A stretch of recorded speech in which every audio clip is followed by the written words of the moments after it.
people perceive me as being a billionaireess and this entitled, spoiled, rich girl. And this wild, crazy party girl that's hanging from rafters. That's not it at all. I'm a businesswoman, I'm a mother, I'm a friend, I'm a wife. There are a few that think that I'm a murderer. Surely the crime of the young decade, a respected senior officer dead. He was hoping to be promoted to senior superintendent, but the Lord or God wanted to promote him to become an angel. My brother, he was playful.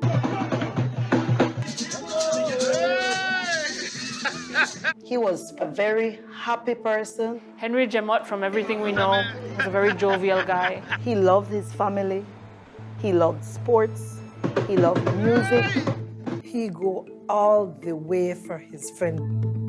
Henry was my friend. That was an accident, a terrible accident. It will haunt me for the rest of my life. The shooting took place where? At that dock. These two people wind up on a lonely pier in the dark together. Why are they there? I remember saying, you really need your gun? We're going right here to the pier, and he's like, I always have my gun. And so he brought it with him. The moon was beautiful. So we just wanted to come sit by the pier, put our feet in the water. Was there anyone else on that pier besides the two of you? No. Did you have a finger around the trigger? Not that I thought. I just remember trying to see. Next thing I know, the gun went off. He fell on top of me, and all I could feel was warmth, and I later then realized he was bleeding on me. She feels this warmth. You know, when we talk about warmth, we think about warm cookies or a blanket. We don't think about the warmth of death. I didn't know if he was dead. There's not a night that goes by I don't dream about that incident and relive it. People are wondering, was this an accident? Was this murder? Jasmine Hartin was arraigned in the San Pedro Magistrates Court on a single charge of manslaughter by negligence. My brother was shot behind the ear, execution style. She should be charged for murder. Murder. Murder. I'm not a murderer. That's ridiculous. Miss Hartin, do you have anything to say? My freedom is at stake. My relationship with my children is at stake. Why won't you let me see the kids, Andrew? She gave so many stories. So who knows when she's telling the truth?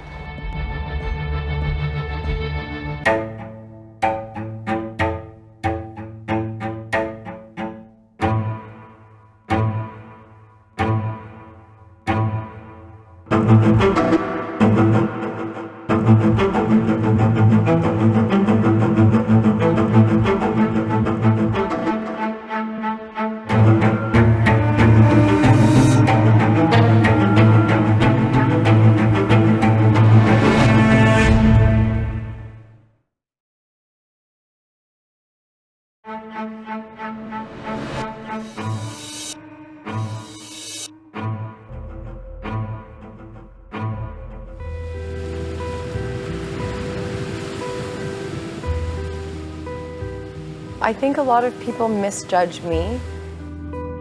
Her name is Jasmine Hartin. Seen by many as one of the most wealthy and controversial people, They don't see my wholesome side. in one of the most alluring places on earth. When I decided to come to Belize, I thought that I was moving from the cold north into a paradise. Belize is a tiny Central American tourist mecca that's also a haven for the super rich, where jet setters and beachcombers rub elbows every day. And it's where Jasmine, 32, was raising twins with her partner Andrew Ashcroft, a real estate developer and son of a British billionaire. A woman with one of the most prominent names on the island is at the police station. I've never had a story like this before. Charisse Halsall is a news reporter and anchor at Channel 7 in Belize and a CBS News consultant. She has been covering the case since it broke on May 28, 2021. Reports tonight are that Hartin was splattered in the officer's blood. Authorities detained Jasmine Hartin after finding her dazed and drenched in blood on a deserted pier near her exclusive beachfront resort home. It's a mystery for which the intrigue is escalating. In the water was Police Superintendent Henry Jamont with a fatal gunshot wound behind his right ear. A man beloved by his 5 children, and, says his sister Cherry, by the country he'd spent his life serving.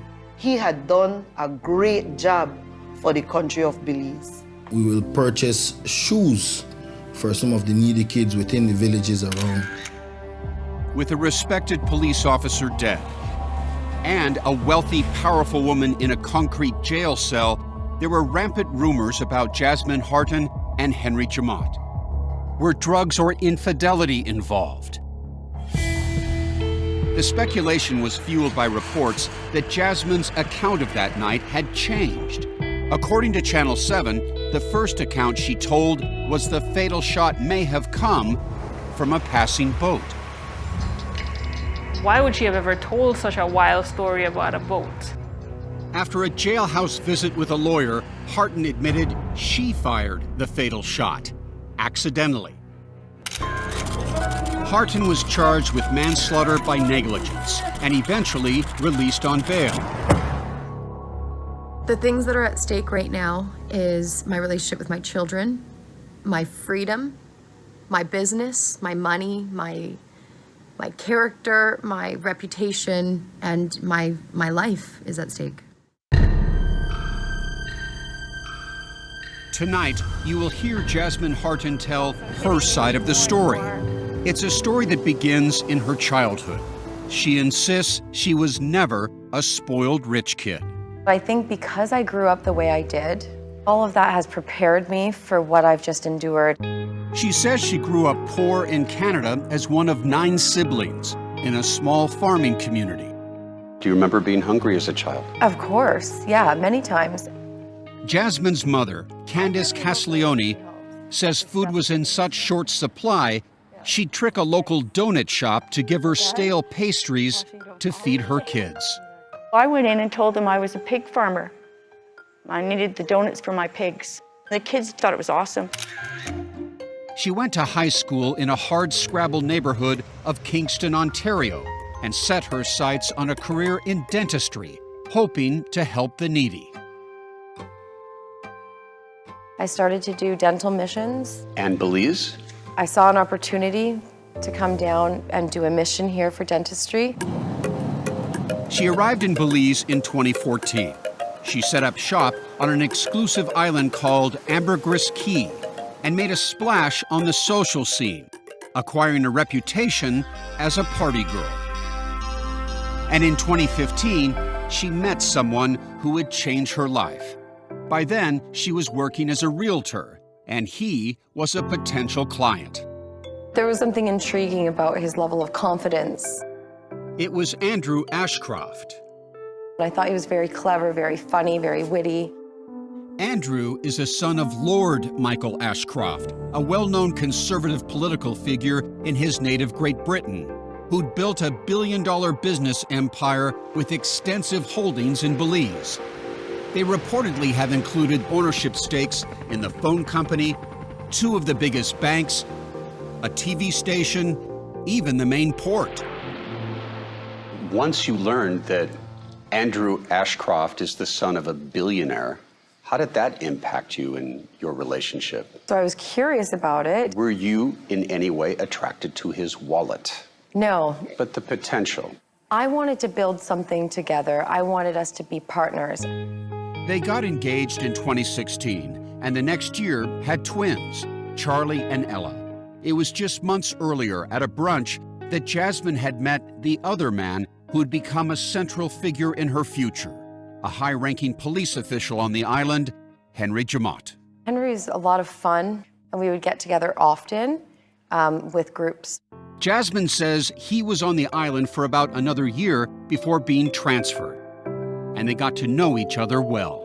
He loved his food, loved my cooking, often came to the house for dinner. She says Andrew Ashcroft already knew Henry, so Jamaat's name was on the invite list in May 2021 when the couple cut the ribbon on their professional dream. Thank you.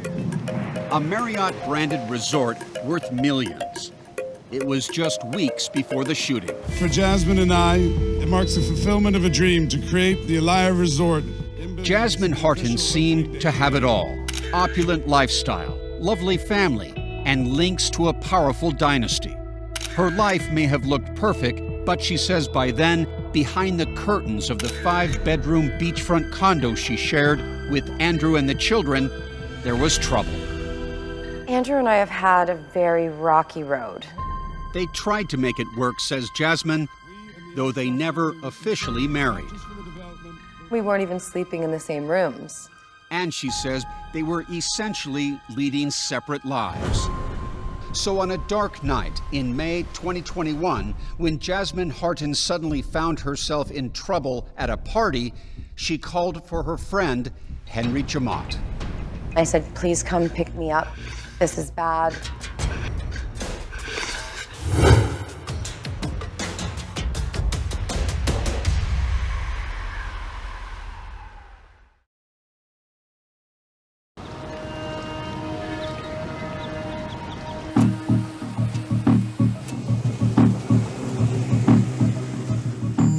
Set the scene for us. This is a very special place for you.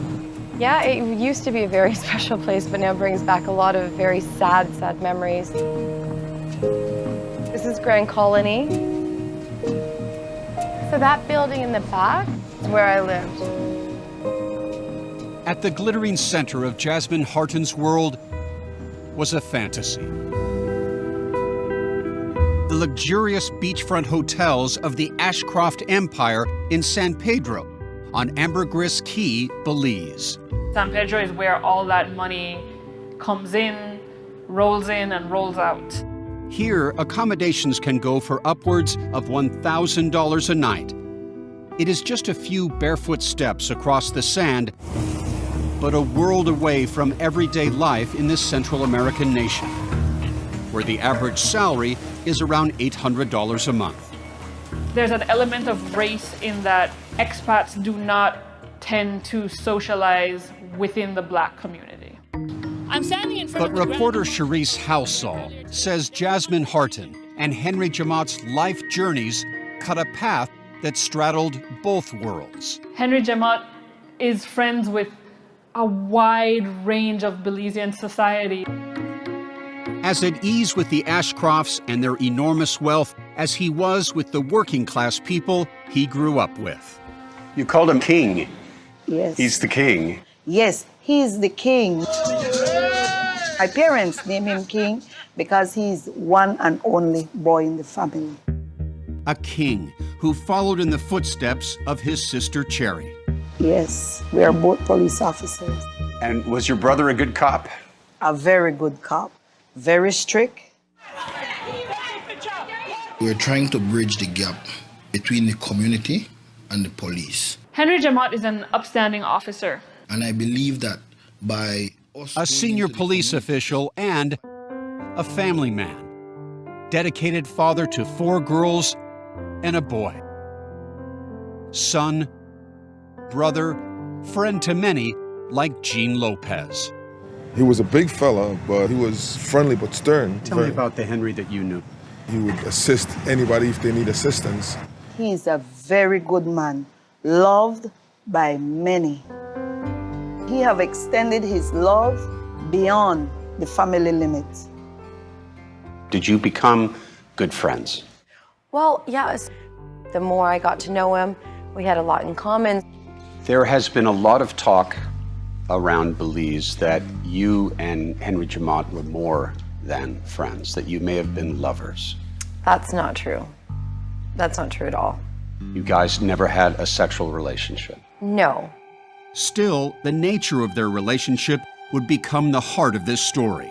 And the question is, what was such a prominent man, prominent yes, but working class, middle class, doing on a pair with someone who's from the 0.01% of wealthy expats.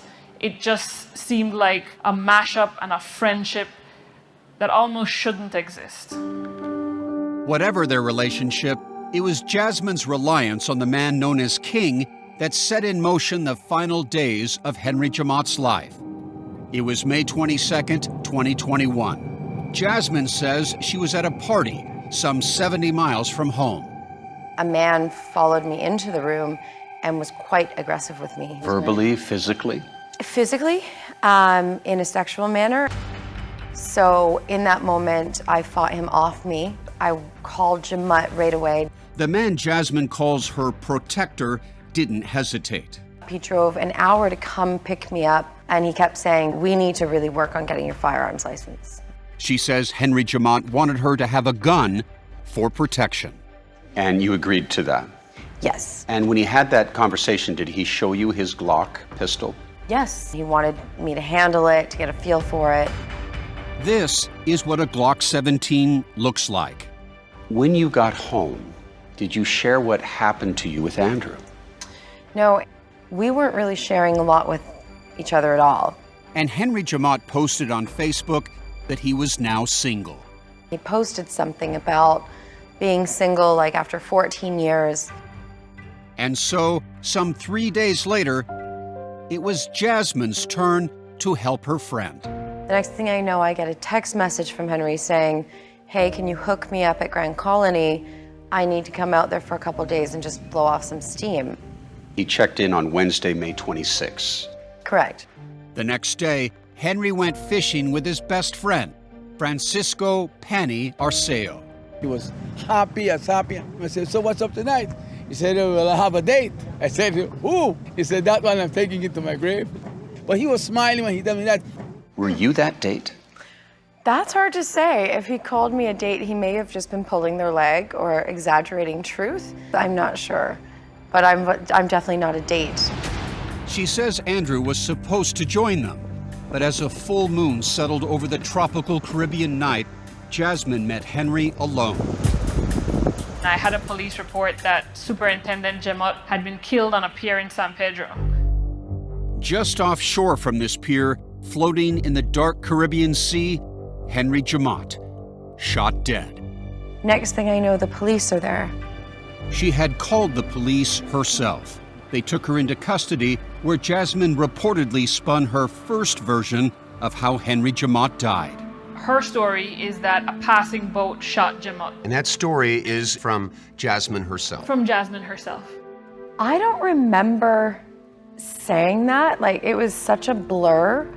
You know, and I think I was in shock. Were you intentionally trying to mislead police at that moment? No. To protect yourself? No, not at all. Later on the day of the shooting, Henry Jamot's body was brought across the shimmering waters and home by his best friend, Pani, in the same boat they'd been fishing in just a day before. And I said, can't be, cannot be. I'm still hurt, still bothered, still very hurt. You were crying? Yeah, of course, yes. The king was dead.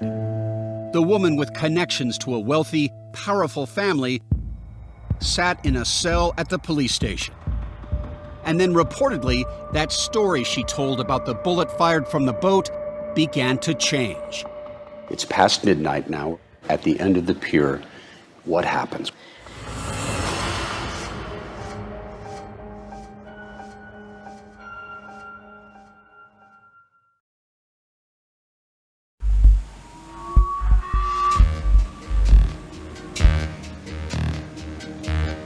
There are only two people who know what happened on that pier on Ambergris Key.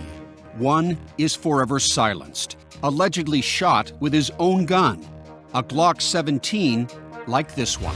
42-year-old Superintendent of Police Henry Jamot is dead. More than 2 days after being taken into police custody, the other person in this twisted drama, Jasmine Hartin, made a startling admission. You have admitted shooting and killing Henry Jamot. Yes, so... But let me just finish my question. Was it an accident or was it murder? It was absolutely not murder. Henry was my friend. That day changed everyone's lives. Documents from the cops, courts, and forensic experts in Jasmine Hartin's case have not been made public, so much of her account of that night cannot be independently corroborated. She told her story in detail for the first time on TV to 48 Hours. How did you and Henry Jamaat end up on that pier? Well, we were sitting on the balcony of Unit 1, which is oceanfront. She says they were drinking. Cinnamon whiskey, yeah. He took his like a shot, you know, I was sipping on mine. Then we went, it was a full moon. The stars were gorgeous. So we decided, let's go down and sit on the pier. We were sitting on the edge, our legs kind of dangling, just talking. As he'd done after rescuing her from that party, Jasmine says Henry Jamaat again pulled out his 9mm Glock 17 and handed it to her. I am not an expert with 9mm by any means. So Jasmine says Henry began teaching her how to eject and reload the magazine clip and bullets. He said, let's see if you can unload the clip, reload it. So helped me get the clip out. I was unloading it. Then he took the bullets and put them beside him. I was under the impression that the gun was completely empty at that time. It doesn't make sense to people. Why are you doing this in the darkness? It just kind of happened in that moment. Jasmine claims Henry was a little inebriated, but says she wasn't. I had had a few drinks, yeah. I wasn't drunk. It's past midnight now. We're approaching Yes. 12:45 a.m. What happens? What unfolds? We're sitting on the end of the pier together. He makes a comment about how his shoulder's really stiff. And he's like, just rub my shoulder.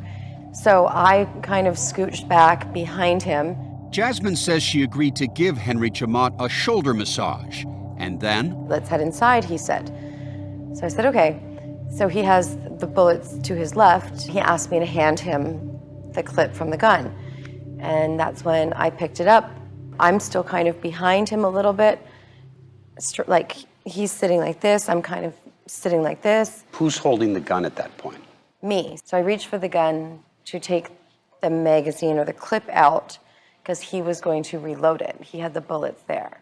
And all of a sudden it went off and yeah, it's hard to talk about this still. Take me through that moment by moment. So I lean over, I pick up the gun, and I'm trying to click out the magazine, and it's not working. So I'm holding it like this, and I'm trying to use the moonlight or whatever to see if I'm clicking the right button. Jasmine says the barrel of the gun was pointed to the left, where Henry was sitting. Next thing I know, the gun went off. And did you have a finger around the trigger? Not that I thought. Somehow you must have pulled the trigger. I don't know. I mean, it was an accident or the gun misfired, but consciously did I pull the trigger? No. She says Henry Jamaat never made a sound. So the shot went off and he fell on top of me and all I could feel was warmth, and I later then realized he was bleeding on me. Jasmine says after the shot, she struggled to get out from under Henry. I was shaking him. I didn't know what to do. As I'm trying to wiggle my way free to render aid, his body was slipping into the water from the dock. I didn't know what to do. I didn't know if he was dead. She says it took time to make sense of what had happened. It was a horrible accident. Taking Jasmine into custody, authorities discovered she was carrying a small amount of cocaine. They didn't charge her with possession that night because it hadn't been tested yet. Had you used cocaine that evening? No. Do you use cocaine? Do you have a drug problem? I definitely do not have a drug problem at all. And I will say that the substance that they found was not mine. Whose was it then? I don't think I can say that. She said it wasn't hers. It's in her purse. Cherry Jamaat, the police officer who inspired her younger brother King to get his badge, isn't buying any of it. Do you believe that your brother, on a darkened night at the end of a pier at 12:45 in the morning, was actually showing her how to use his Glock 9mm pistol? My brother would never do a thing like that when it comes to firearm. He is so skillful and he is so careful. You don't believe in any possible way this could have been an accident? I cannot believe that.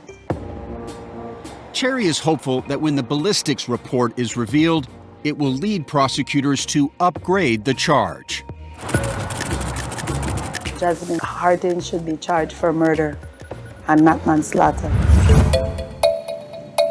Either way, Jasmine Hartin was about to run into a world of trouble a lot closer to home. This is absolutely war. War with the billionaire family she once called her own. Tonight we continue with the saga of Jasmine Hartin versus Andrew Ashcroft. Andrew is inside, hiding my kids inside. Why won't you let me see the kids, Andrew?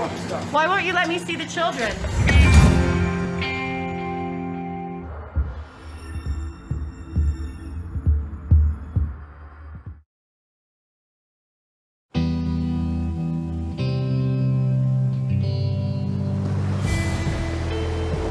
From the swaying palms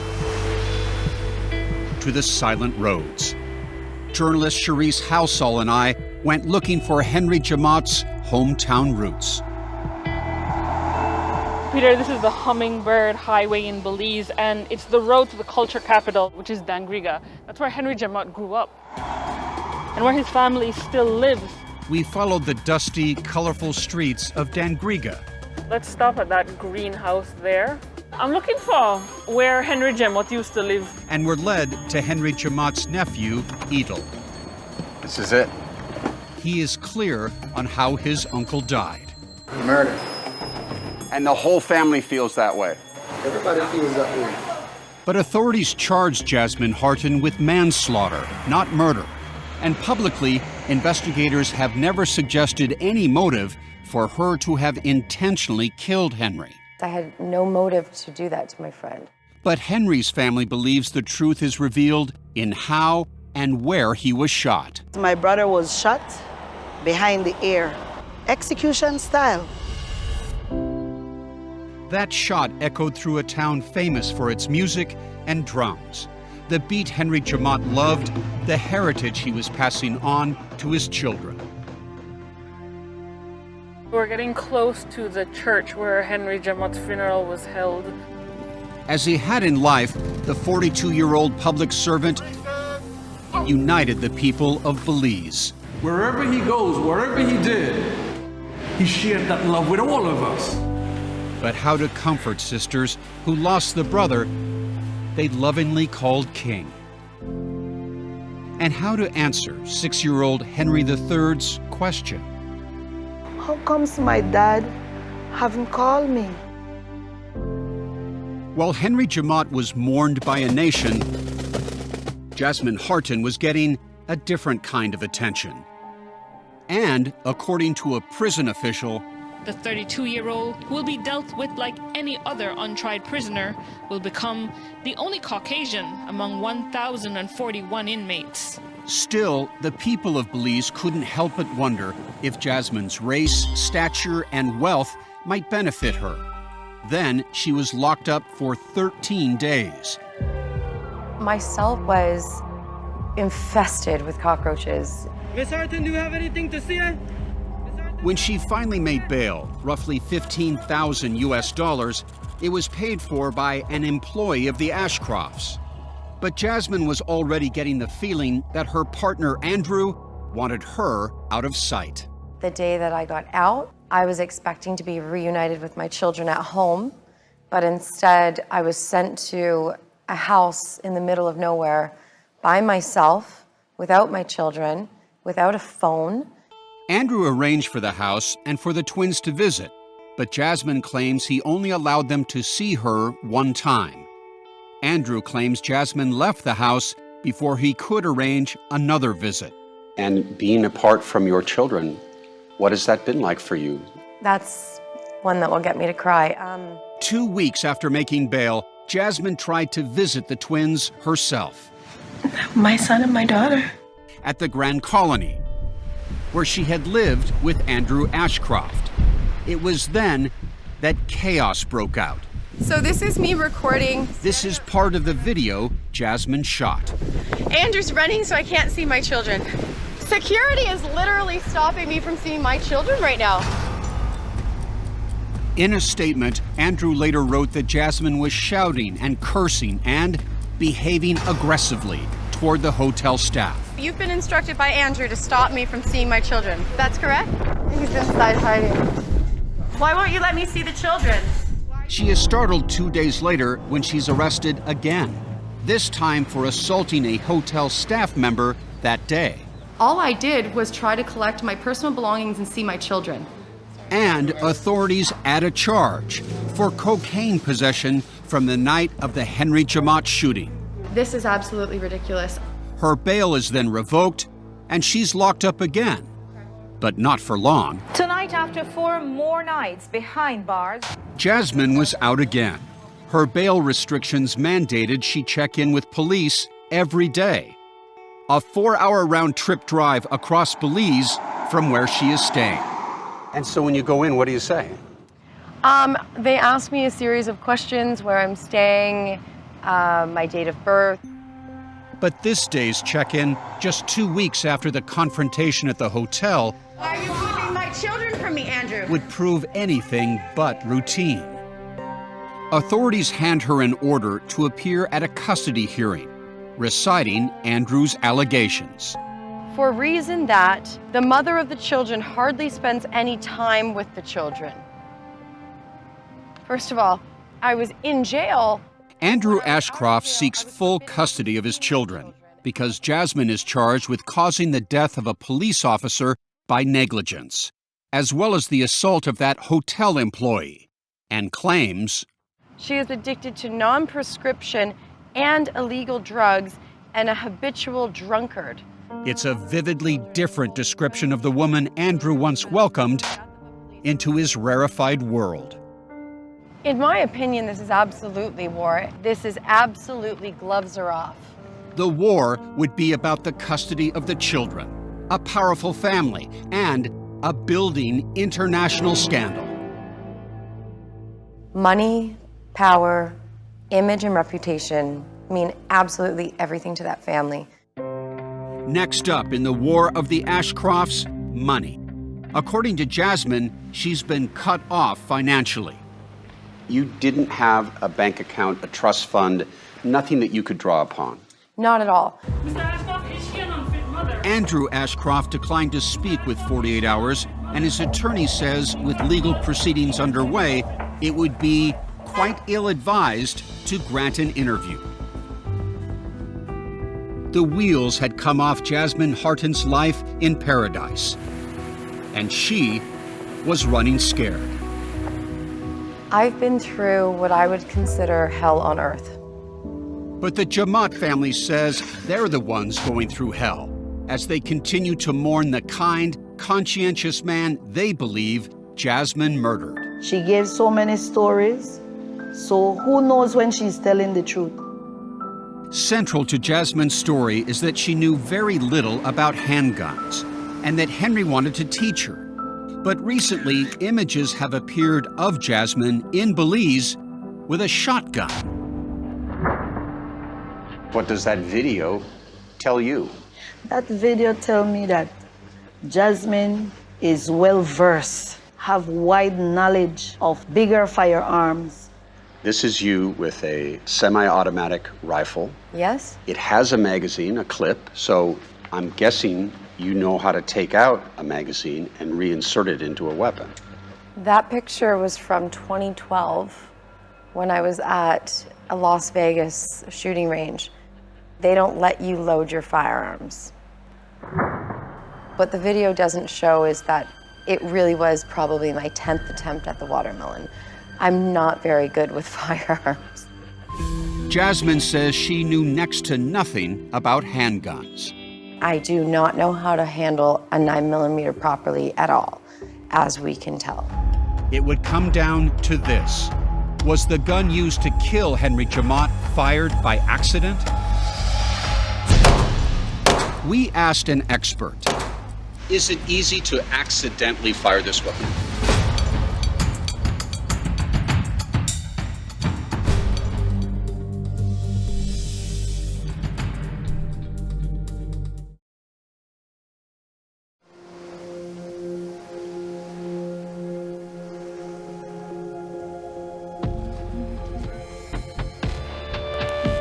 There's a lot riding on Jasmine Hartin's account of Henry Jamat's shooting.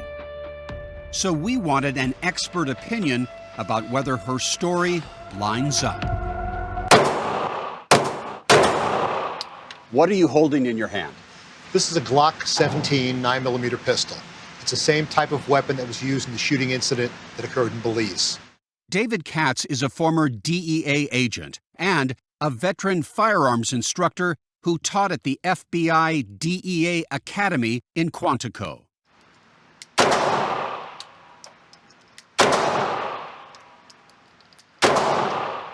If used properly, how safe is a Glock 17? These are extremely safe.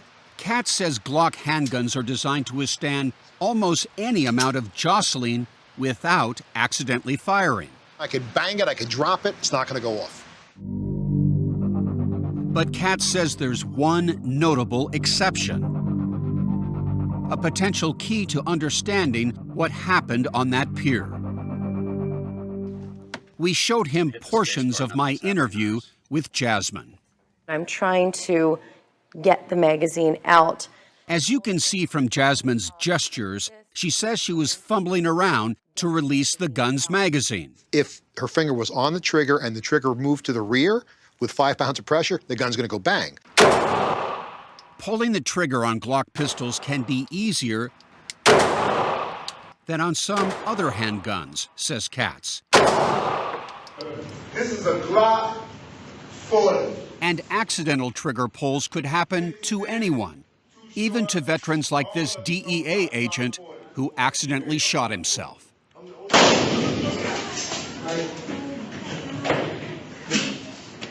Let me get a sense of how much force it'll take to fire this weapon.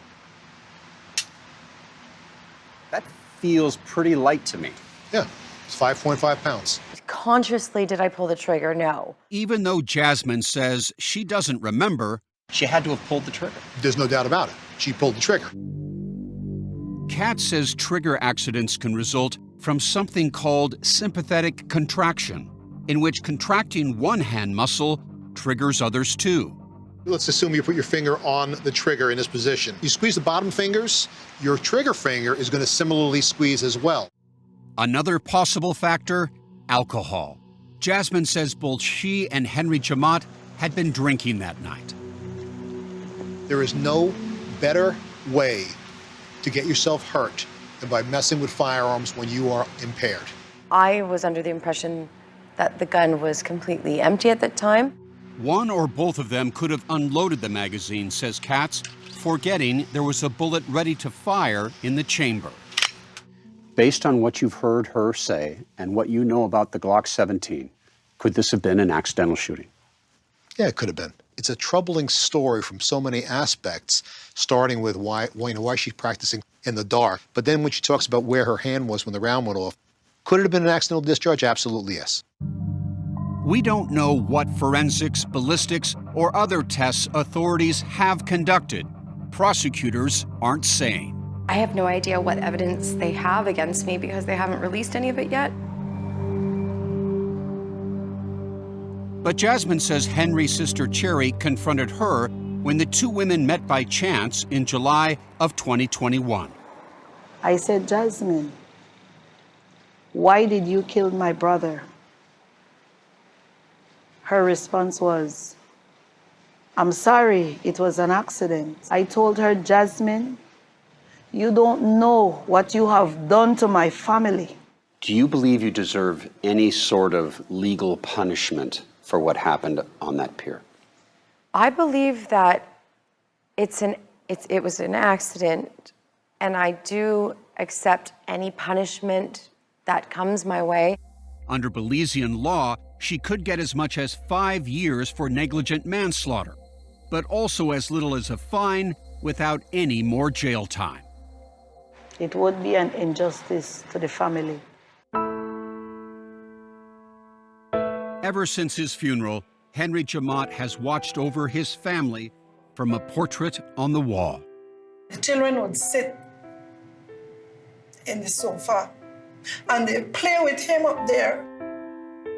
Jasmine lost custody of her children in 2022 and is not allowed to visit them anymore. And given the enduring mystery of exactly what happened that night, Jasmine Hartin may forever live under a cloud of suspicion. It's haunting me. I think about how his poor kids must feel being without their dad, and I wish I could take it back.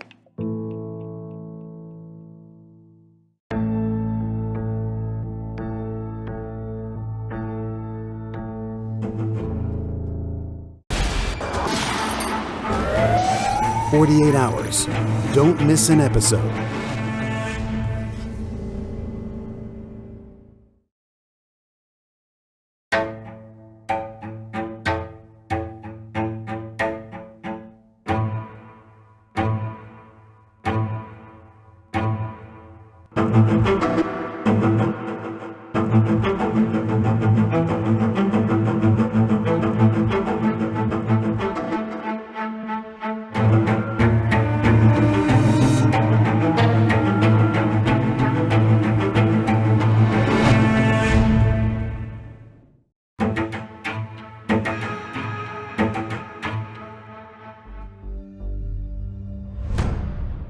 It was somewhat unusual for someone to just vanish out of thin air, especially on the east side of Milwaukee. Kelly Dwyer, she is a young woman that is out trying to discover herself.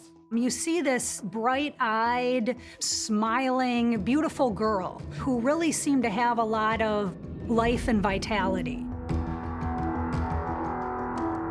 We got to spend quite a bit of time together in the yoga room. It was rare not to see her. And I had just assumed she was on an adventure of some sort. October 12th, 2013, she did not show up for work. Her co-workers were absolutely the first to respond. Kelly was very tied to her cell phone, always posting on social media, always texting. When they called Kelly's cell phone, it went straight to voicemail. Kelly Dwyer is missing. Flyers started going out. All of the sudden in the community, it was boom. Everybody knew that she was missing.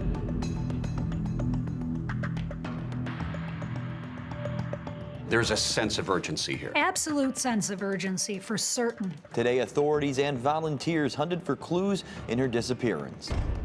I think that people saw those images and realized, you know, this could be my daughter, this could be my best friend. Kelly Dwyer was an acquaintance of mine. We would meet up at Allium, a local bar, and we would touch base frequently throughout the week. We learned that she was on a number of websites where one would meet men. She was bright, sweet, just kind-hearted, good person. She was on websites that could expose you to people very quickly that are strangers. Some of her friends made comments that she might be with one of those people right now. Ms. Dwyer was meeting people that could have put her in harm's way.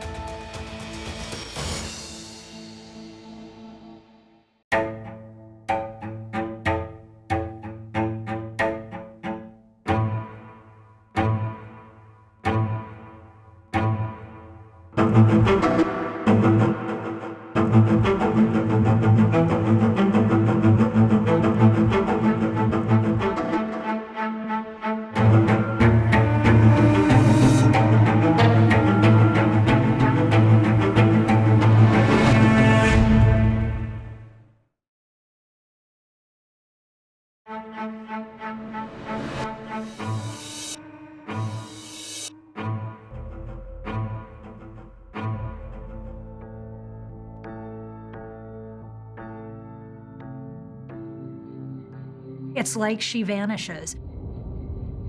Her social media goes dead. Her debit card goes dead. The phone is dead. Like the rest of Milwaukee, Assistant District Attorney Sarah Hill found Kelly Dwyer's sudden disappearance in 2013 baffling. In an age of an electronic footprint, if you will, it's not there. It's like she just isn't anymore. The night of October 10th started out like any other for Kelly. She'd been on a date with a man named Chris Sacco. Kelly came to Chris's apartment building. They go to get a few drinks and have a nice night out at a place called Allium, a cute little bar that was kind of across the street from the apartment building. I remember her and I having a small conversation of, so what do you have to do tomorrow? And she goes, I actually have off. Chanel Royston was at the bar that night. Kelly told her what she planned to do the next day. I want to wake up in the morning, I want to do yoga, I want to do laundry, and just have an easy day. They picked up a pizza from Ian's, a little pizza place that's like a block away, brought it to the bar. We were all sitting outside on this very long communal picnic bench. We were all nibbling on the pizza. You know, they're sharing it with us. Kelly and Chris decide to call it a night.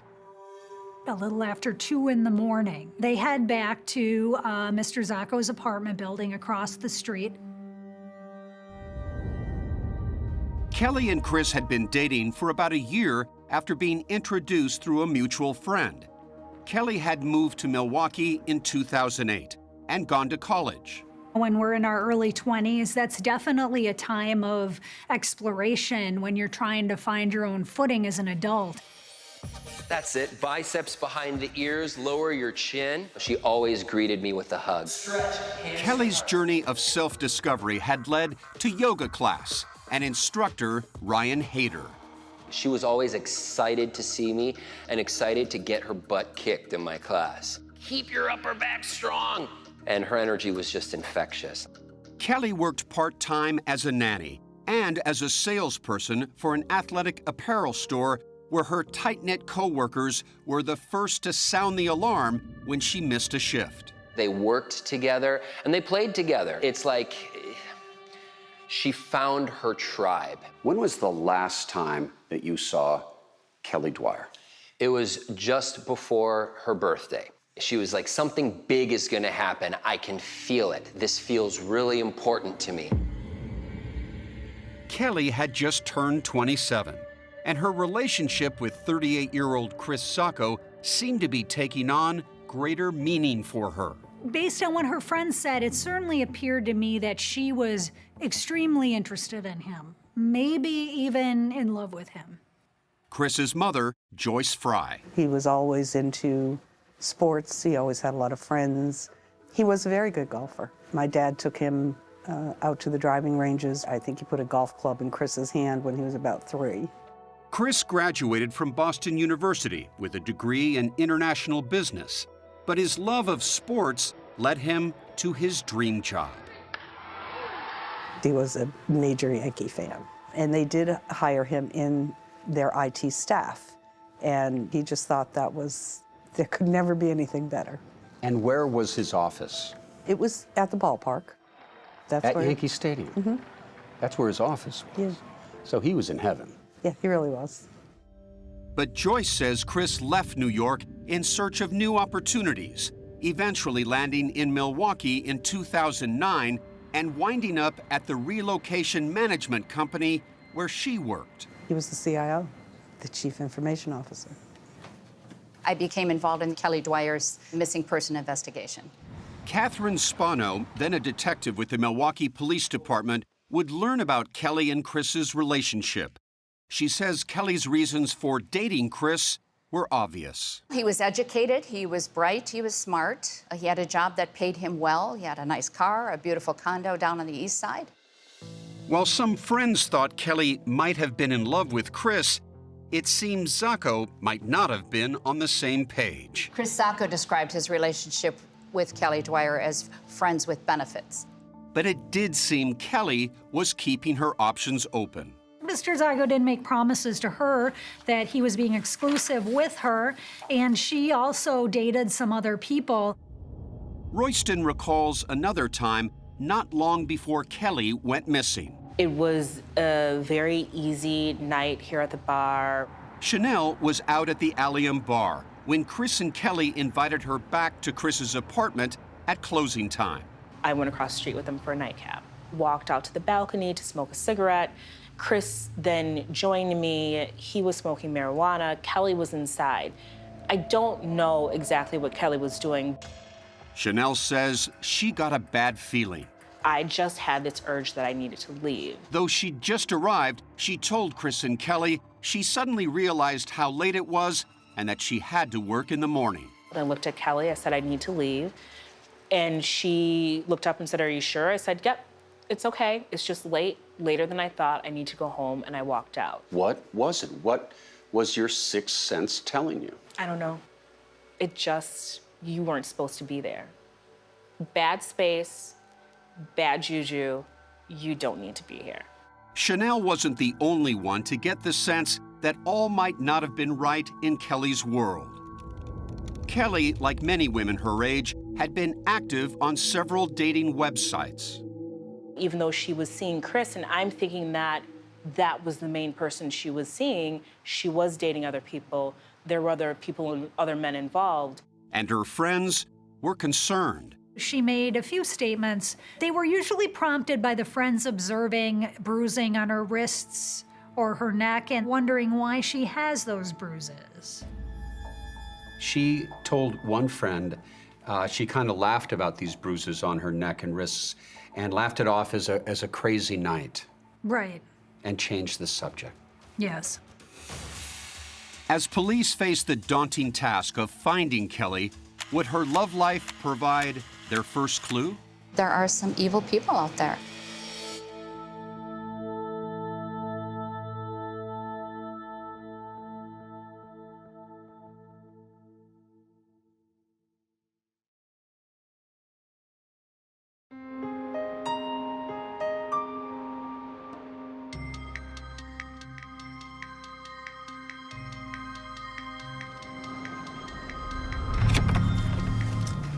I'm 23. So on Monday, October 14th, I started my shift at 4 p.m. I learned that Kelly Dwyer, a young woman, had been reported missing and had not been seen or heard from since the previous Friday.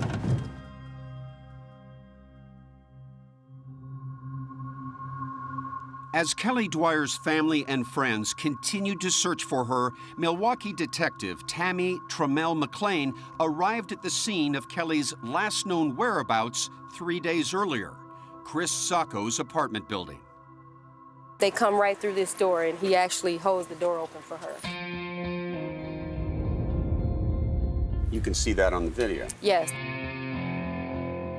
You see two people that are chatting walk past that camera, then there's another camera that catches them turning the corner to the elevator. And you can see Kelly in her typical, I think, outgoing fashion. She's gesturing with her hands a little. They bend the corner. And then that's the last time that she is ever seen alive by anyone.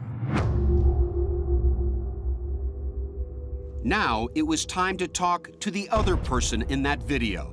Trammell McLean sat down with Sacco in his 18th floor apartment. He came off as a pretty nice guy. He said she would hang out with him a couple times a week. He used the word party. They partied together.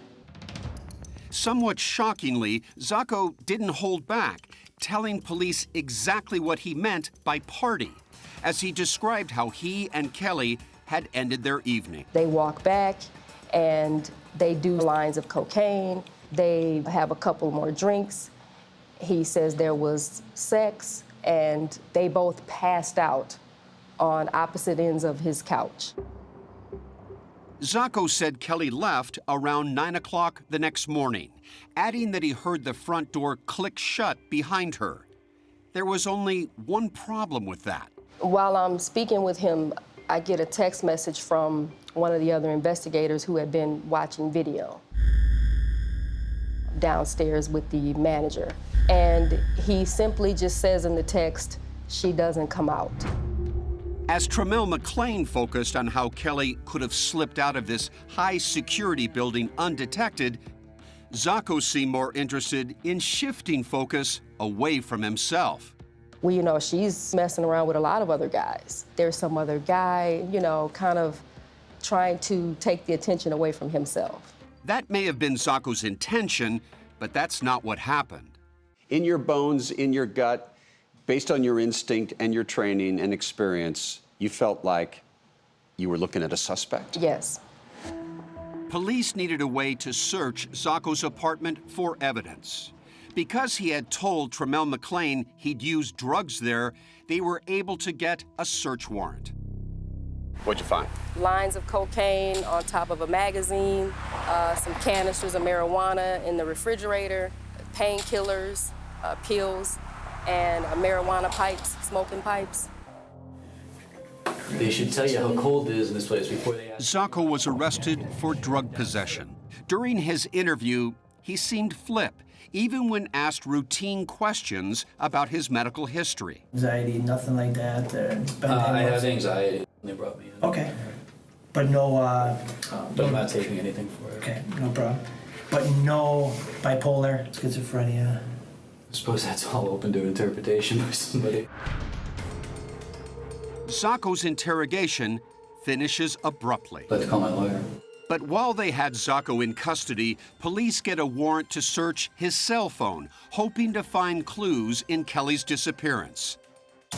They were stunned to find a video of Zako and Kelly Dwyer engaged in a sex act, where Kelly appears to be in distress. She can't breathe. She's straining for breath. When was this video taken? That video was taken approximately 3 weeks before she went missing. And there was more incriminating evidence, disturbing pictures of Kelly on Zako's phone. Still photographs that are very concerning as well because she appears to be unconscious on his bed.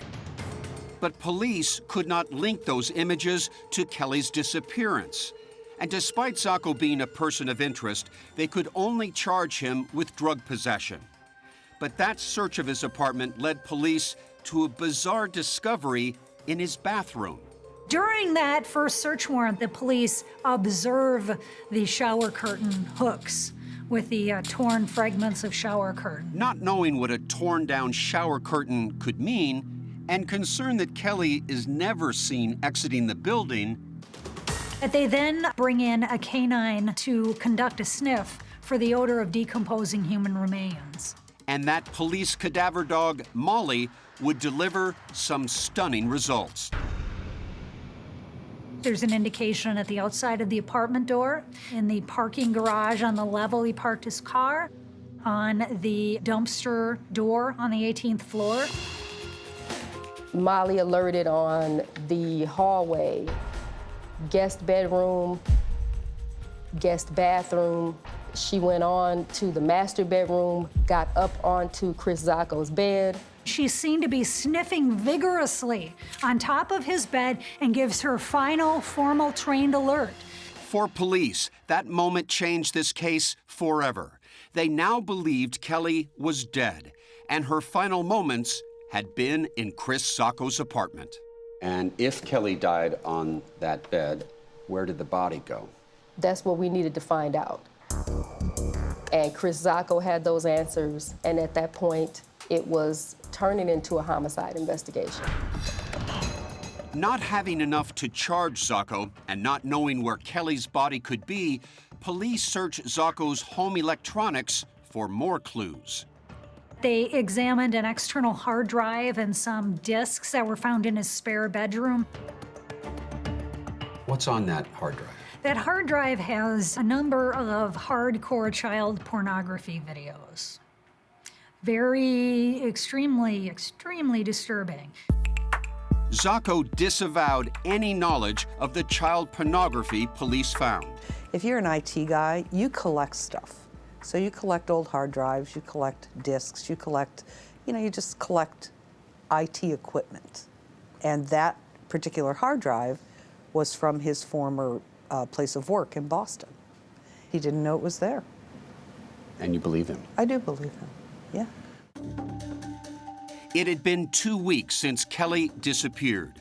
Zacco was arrested again, this time for possession of child pornography. By early November 2013, he was out on bail and awaiting trial on the drug and child porn charges. Girlfriend? No, I mean, I date multiple people. But before Zacco had lawyered up in that first interrogation, it would turn out he'd said something that would come back to haunt him. Okay, so nobody you consider your girlfriend right now?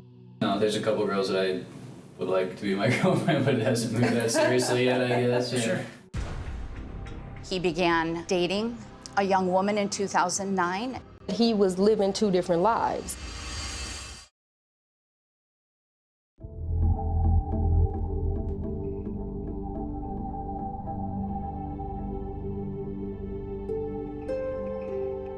Towards the end, there was more touching,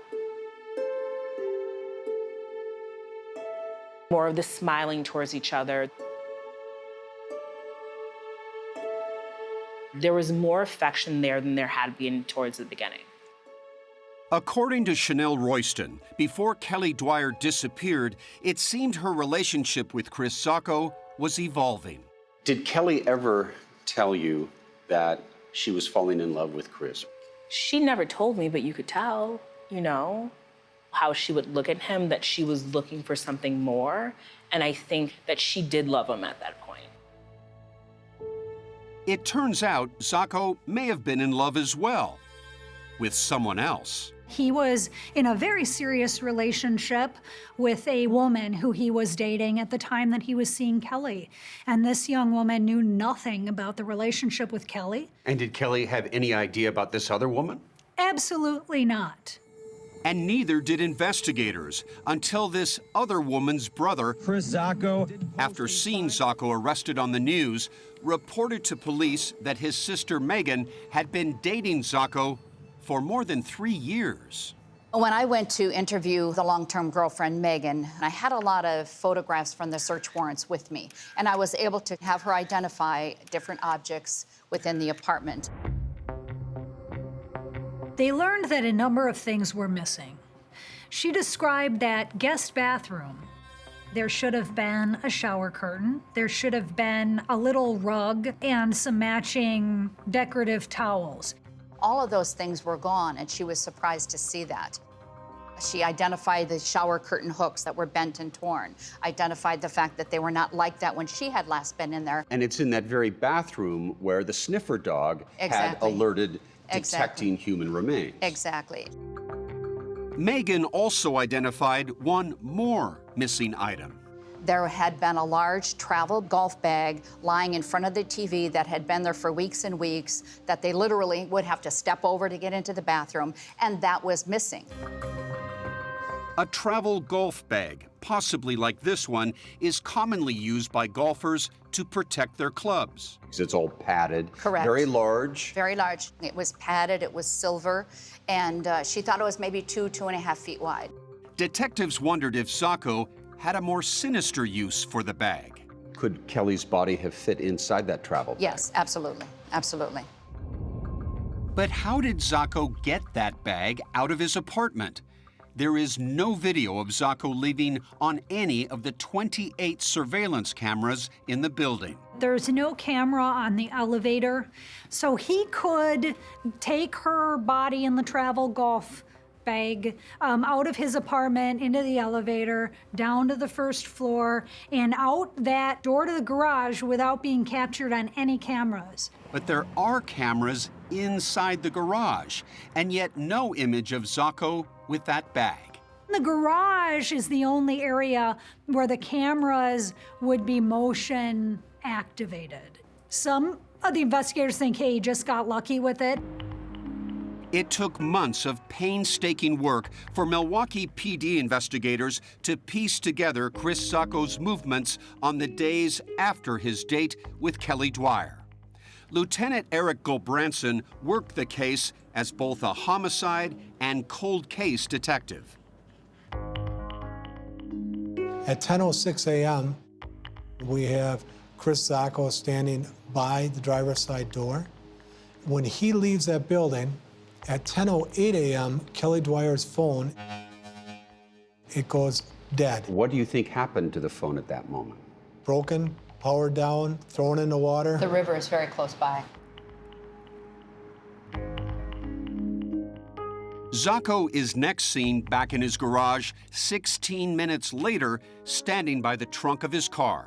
If you look closely in that image, there's a gray or silver object lying in the vehicle above the trunk level. I think that's consistent with the travel golf bag. So you believe Kelly Dwyer is in the trunk of his vehicle? I do. Investigators believe that because the cadaver dog, Molly, told them so. The cadaver dog not only hits on all of those things in the apartment, but the dog hits on the car also, in the trunk and on the door handle and inside the vehicle. Over the next 8 hours, video shows Zacco coming and going several more times, loading items into his car before finally leaving for the day at 6:16 p.m. He said he decided to take his summer sports equipment to his mother's house. On a Friday night around 6:30? Sure, yes. He came over to drop off some golf clubs and his baseball equipment. And so there's nothing in your mind unusual when he showed up with this sporting equipment at your place? Not at all. There's a golf bag that investigators say went missing, a bag that they claim Kelly Dwyer's body was in. Did you ever see this golf bag? Never. 7:30 p.m., and Zacco is now due at his girlfriend's house for a Friday night dinner. But investigators learn he didn't arrive until about 8:45. There's time that's unaccounted for. We believe he was possibly looking for areas to dispose of the body during that time. Unfortunately, detectives weren't able to trace Zacco's movements from his phone records. Was his cell phone on or off? It was off. When Zacco did finally arrive for dinner, his girlfriend told investigators he wasn't quite himself. He was quite late, and he seemed a little bit ruffled, a little bit nervous. He's fiddling with his phone, claiming it doesn't work. When they went to bed, she described him as being restless. She described him as sweating profusely to the point where she actually had to change the sheets. She found that very unusual. And Zacco may have had a very good reason to sweat that night. His car is parked near his girlfriend's house overnight. We believe that body is absolutely in that trunk, locked inside that golf bag. He could not have left that body in his apartment because that's the first place everybody went to look for Kelly. The following morning, investigators say Zacco rose with the sun, still faced with a nightmare. He was desperate. By Saturday, he had to get that body out of that vehicle.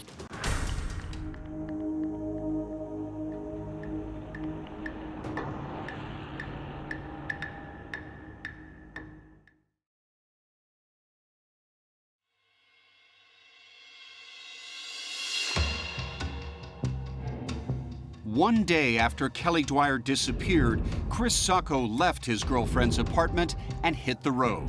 Where he went that morning would be the first in a series of clues as to what may have happened to Kelly Dwyer. Chris Zacco had gone to a place called the Mouse House. What's the Mouse House? It's a cheese place. This is the Mouse House, 80 miles from Milwaukee, near Madison, Wisconsin. One cheese shop in a state full of cheese shops. Why would he drive up toward Madison to buy cheese? It's a very good question. A very good question. Zacco says he drove 160 miles round trip to buy a half-pound wedge of cheese for his girlfriend's parents. But the investigators say that he did it to finally dispose of Kelly's body, somewhere in the rural Wisconsin farmland between Madison and Milwaukee. In case he was spotted, do you believe Zacco actually went to the Mouse House to create an alibi of sorts? I do. I certainly do. Police believe that after dumping Kelly's body, Zacco made his way to this shopping center on his drive back to Milwaukee. Investigators say that he walked into a Sports Authority and used his credit card to buy a brand new pair of sneakers. Why is he buying new sneakers? He may have purchased those sneakers to replace ones that he used in dumping the body. Like he might have been concerned that evidence got on those sneakers, so he had to have new ones to put on. Here's the slip up. I don't know if maybe he just had a momentary lapse of judgment, but that created a paper trail for him. That paper trail was a single credit card receipt, which gave detectives a critical piece of the timeline. We know through the investigation that he purchased the cheese at 9:55 a.m., and we know that he purchased the shoes at 12:11 p.m. The distance between the Mouse House and Sports Authority is 54 miles, and it should take 47 minutes to get there, but yet we have 90 minutes unaccounted for at that time. 90 minutes, certainly enough time detectives believed for Zacco to locate a secluded spot off the highway. But for them to find that spot would be like finding a needle in a haystack. And without Kelly's body, there was no physical evidence of a crime to charge Zacco with, only circumstance and suspicion. Did you want to take it to trial then? It was tough. What was missing? What was missing was her body. Eventually, Chris Zacco did go on trial in November 2014, not for murder, but for the child pornography possession uncovered with the initial investigation search warrants. What's the result of that trial? He's convicted of all but one count. 1 month later, Zacco pleaded guilty to additional drug charges and was sentenced to a total of 19 years. So are you done with Chris Zacco? Is that it? Or is the potential murder investigation still hanging over his head? It's still there. Well, we still wanted to be able to find out what actually happened with Kelly. Authorities have just identified the remains of 27-year-old Kelly Dwyer. Detective, where are we? We are on a dead-end country road, and we are about 45 miles west of Milwaukee. And it's quite overgrown here, but this is the specific area where Kelly Dwyer's body was found. For a year and a half, Kelly Dwyer had been here, hidden under these trees, just 6 miles from busy I-94, before her remains were discovered by a local man out for a walk. He catches a glint of light hitting off of something that's whitish in color. And when he takes a closer look, he sees what appears to be a human skull. 6 days later, using dental records, those remains were confirmed to be Kelly Dwyer. What could not be confirmed, though, was just how she died. There was nothing on that skeleton to tell us what the cause of death was. There was no physical evidence found at the scene either. No shower curtain, no cloth, no towel, no clothing. And no travel golf bag. But detectives say there was one clue left behind: the position of Kelly's skeleton. Her feet and legs were more over in this area, with one of her legs completely turned, very contorted. Same thing with her left arm. It was behind her back as if she had been scrunched into some kind of a container. Like a golf travel bag. Like a golf travel bag, exactly, exactly. It would appear that police now had enough evidence to bring Chris Zacco back to court for the death of Kelly Dwyer. It is just too much of a coincidence that her body is found somewhat near where he was shopping on the day after she goes missing. But Assistant District Attorney Hill wanted more than coincidence to build an airtight case. We wanted to make sure that we had uncovered all of the evidence we would be able to uncover. When you have a case that's going to be largely circumstantial, it's absolutely essential you do that. And with Zacco already in prison, there was no rush. It took another 2 years of investigative work before the state of Wisconsin charged Chris Zacco in the death of Kelly Dwyer. and another year and a half to bring the case to trial.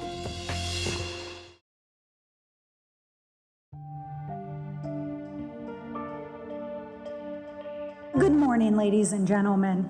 This case is about a young woman named Kelly Dwyer. Almost 5 years after Kelly Dwyer went missing, Chris Sacco goes on trial for her death. But surprising to some, not for murder. Chris Sacco was charged with first-degree reckless homicide, hiding a corpse, and strangulation suffocation.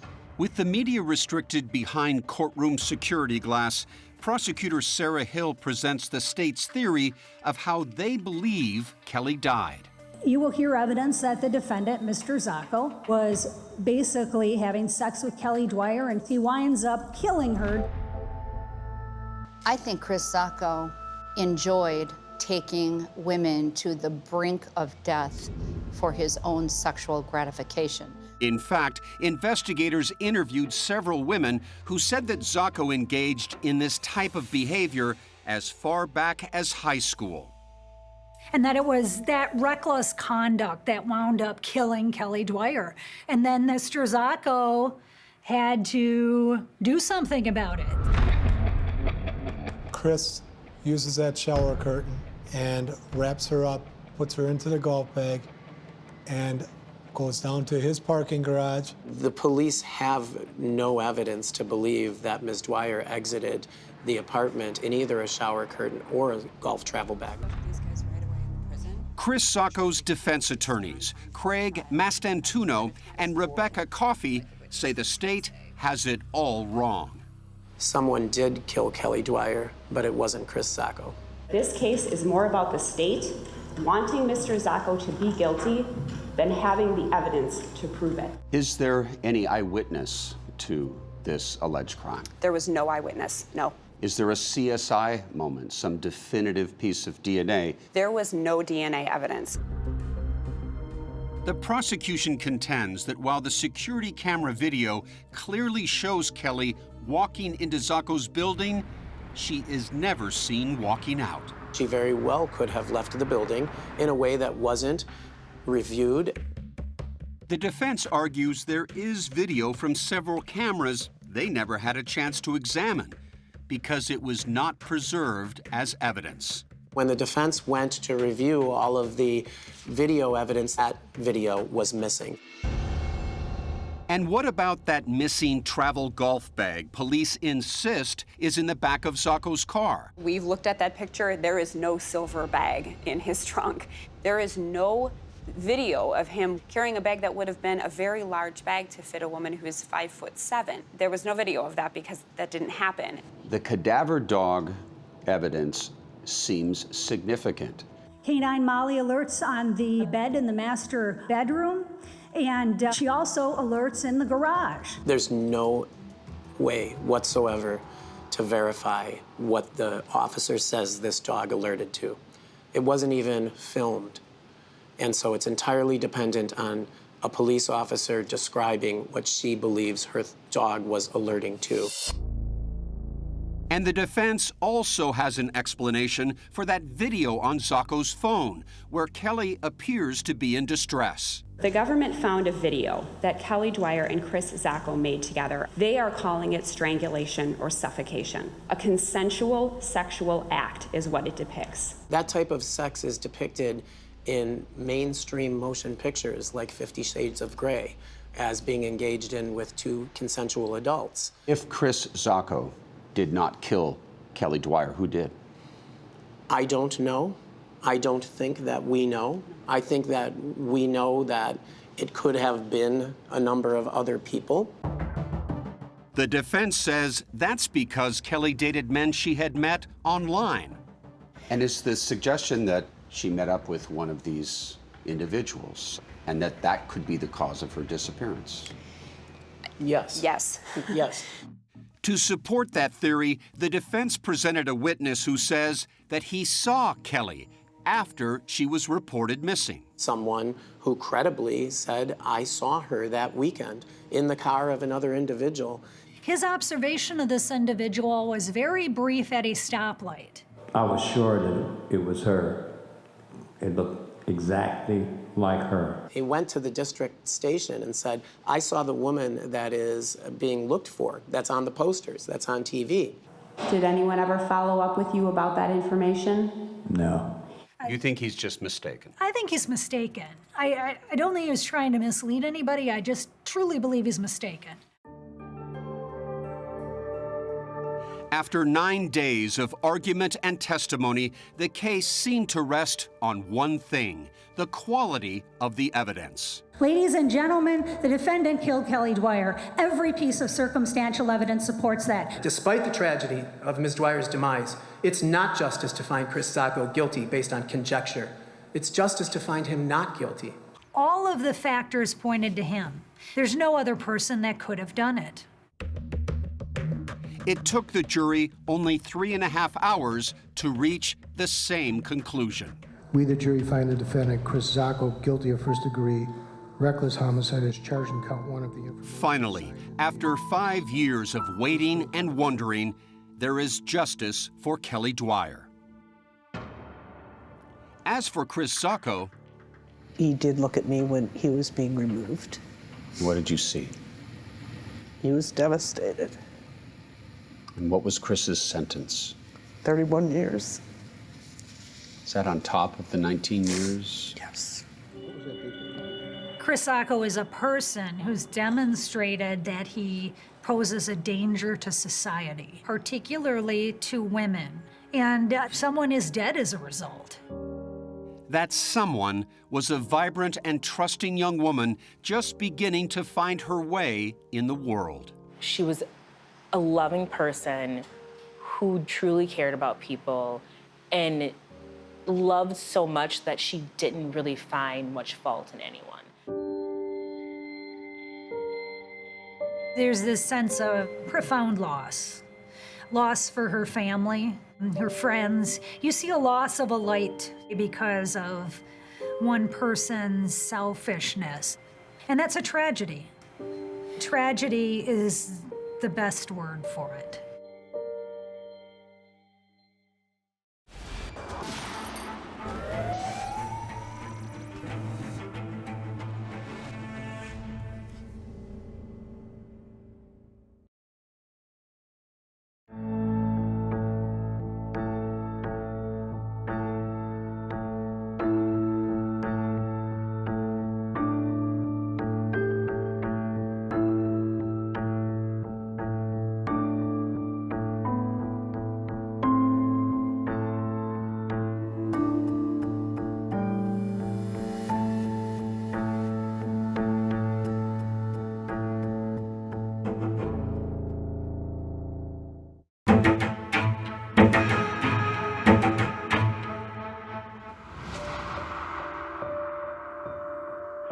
What is your emergency?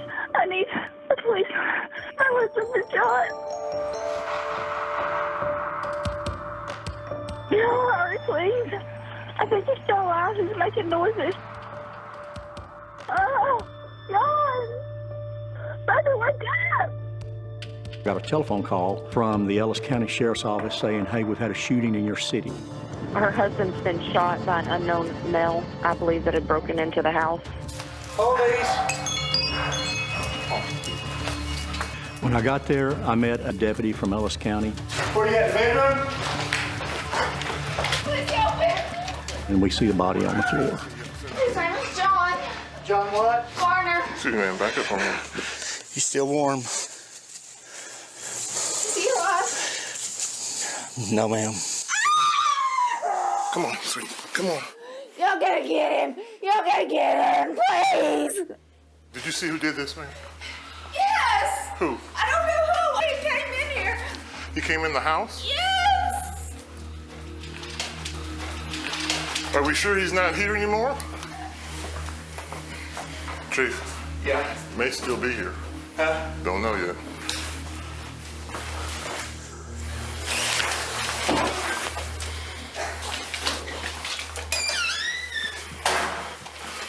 Did you find him? No, ma'am. Nobody's here. They had me sitting on the couch in the living room. Ma'am, how you doing? I'm Sergeant Carr. I'm with the Maypro Police Department. I've never dealt with police at all. So I didn't know they even had video cameras on them. Let me get your name. Sandra. Were you able to see him? I kept going over and over and over. Everything I saw about him, trying to remember everything. He was white. It was a white male? Everything he had on. He had blue jeans on, the blue hoodie, and a mask. Just still trying to keep that memory going. And I looked at his face once, but I was afraid if I looked again, he was going to kill me. Could I get you to stand right there? I have to pull my phone out. Get a real close-up here if you don't mind. And I started snapping pictures. I'm gonna get some pictures back here. What's the crime scene starting around these trees? We started going ahead and securing the scene. Most small cities, like Maypearl, if they have a major crime, I'm going to call Shane and let him know. they will call in Sorry to wake you up. a resource like Ellis County Sheriff's Office. It was a little after 2 a.m. when I arrived. Hey, Lieutenant. Morning. How you doing, sir? After I was briefed, immediately I knew that Sandra needed to be talked to. She was the last one to see him alive. You can get out right there, ma'am. We decided to take Sandra to the sheriff's office. She was very key, our only witness. It made me think that I was going to help them find the person that did this.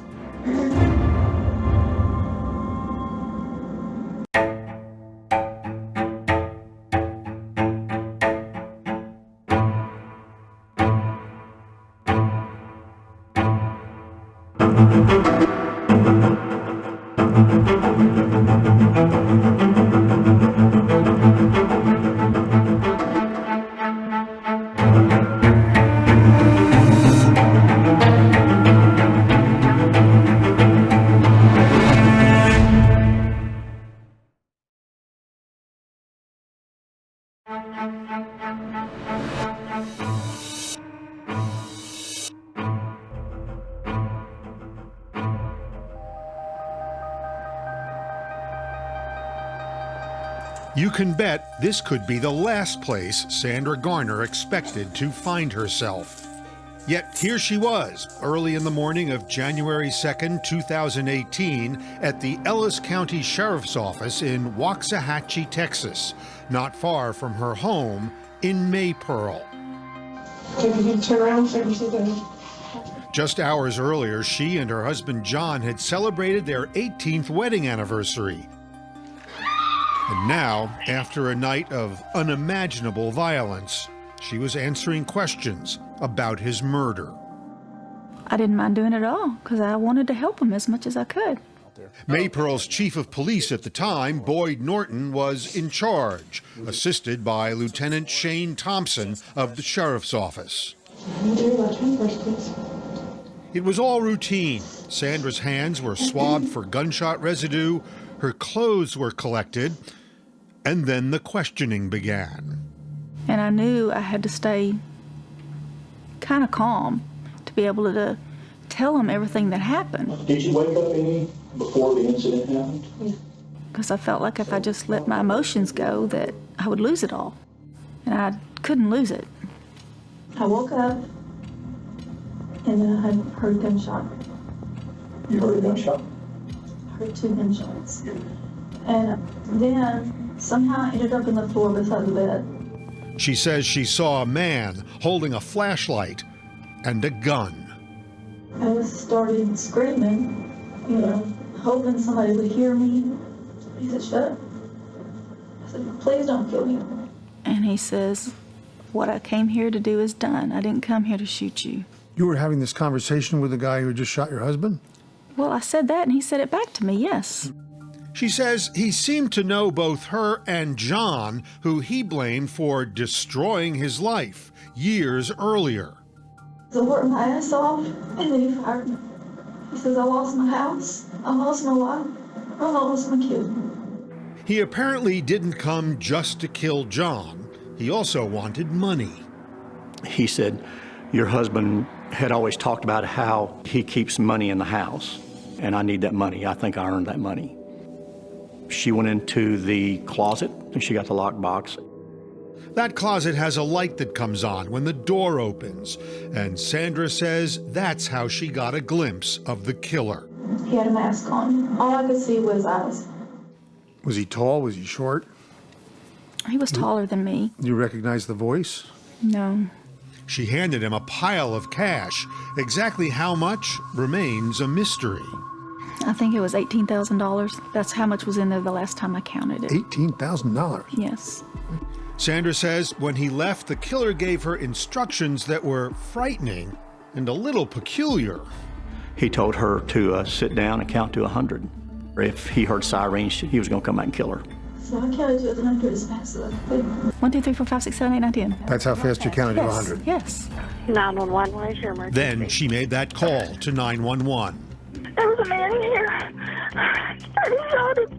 Please help me. Investigators now had Sandra's story about John's death, but they needed to learn the story of the couple's life together.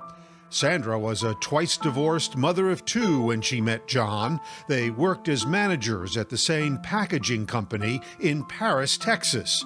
She was 13 years older than he was. He was just a very sweet man. But he was known as a tough boss. He loved firing people because if they weren't doing their job right, they didn't need to be working for him. The fact that he had fired a lot of people, we knew that there were going to be people out there who didn't care for John. John was kind of a wild, crazy guy. He was prescribed antidepressants. He took those frequently, drank heavily, was very outgoing, very blunt. I mean, he's out there. None of that mattered to Sandra. 2 years after they met, they got married on New Year's Eve in Las Vegas. We had an awesome relationship. We loved each other so much. We were partners. We just did everything together. John became a second father to Sandra's son, Wes, but her daughter, Andrea, was not very fond of him until 2014, when Sandra was diagnosed with multiple sclerosis. I saw how much he loved her. That's all that mattered. He took care of her. He was her rock. The medicine made me sick a lot. It also made her depressed. She says she thought about suicide and Googled how to do it. How do I kill myself in my sleep? How do I take pills to kill myself or something like that? Sandra says she didn't want to become a burden to John. Well, I told John one day, you don't deserve this. I'm just going to kill myself. And he said, well, if you do that, I'm going to kill myself too. That's when I knew I couldn't do it. As Sandra got sicker, John became the sole breadwinner and caretaker. How reliant on him were you? I was very reliant on him. He was all I had. It was just me and him. In 2016, they moved to Maypearl. Population, just about 1,000, to be closer to their families.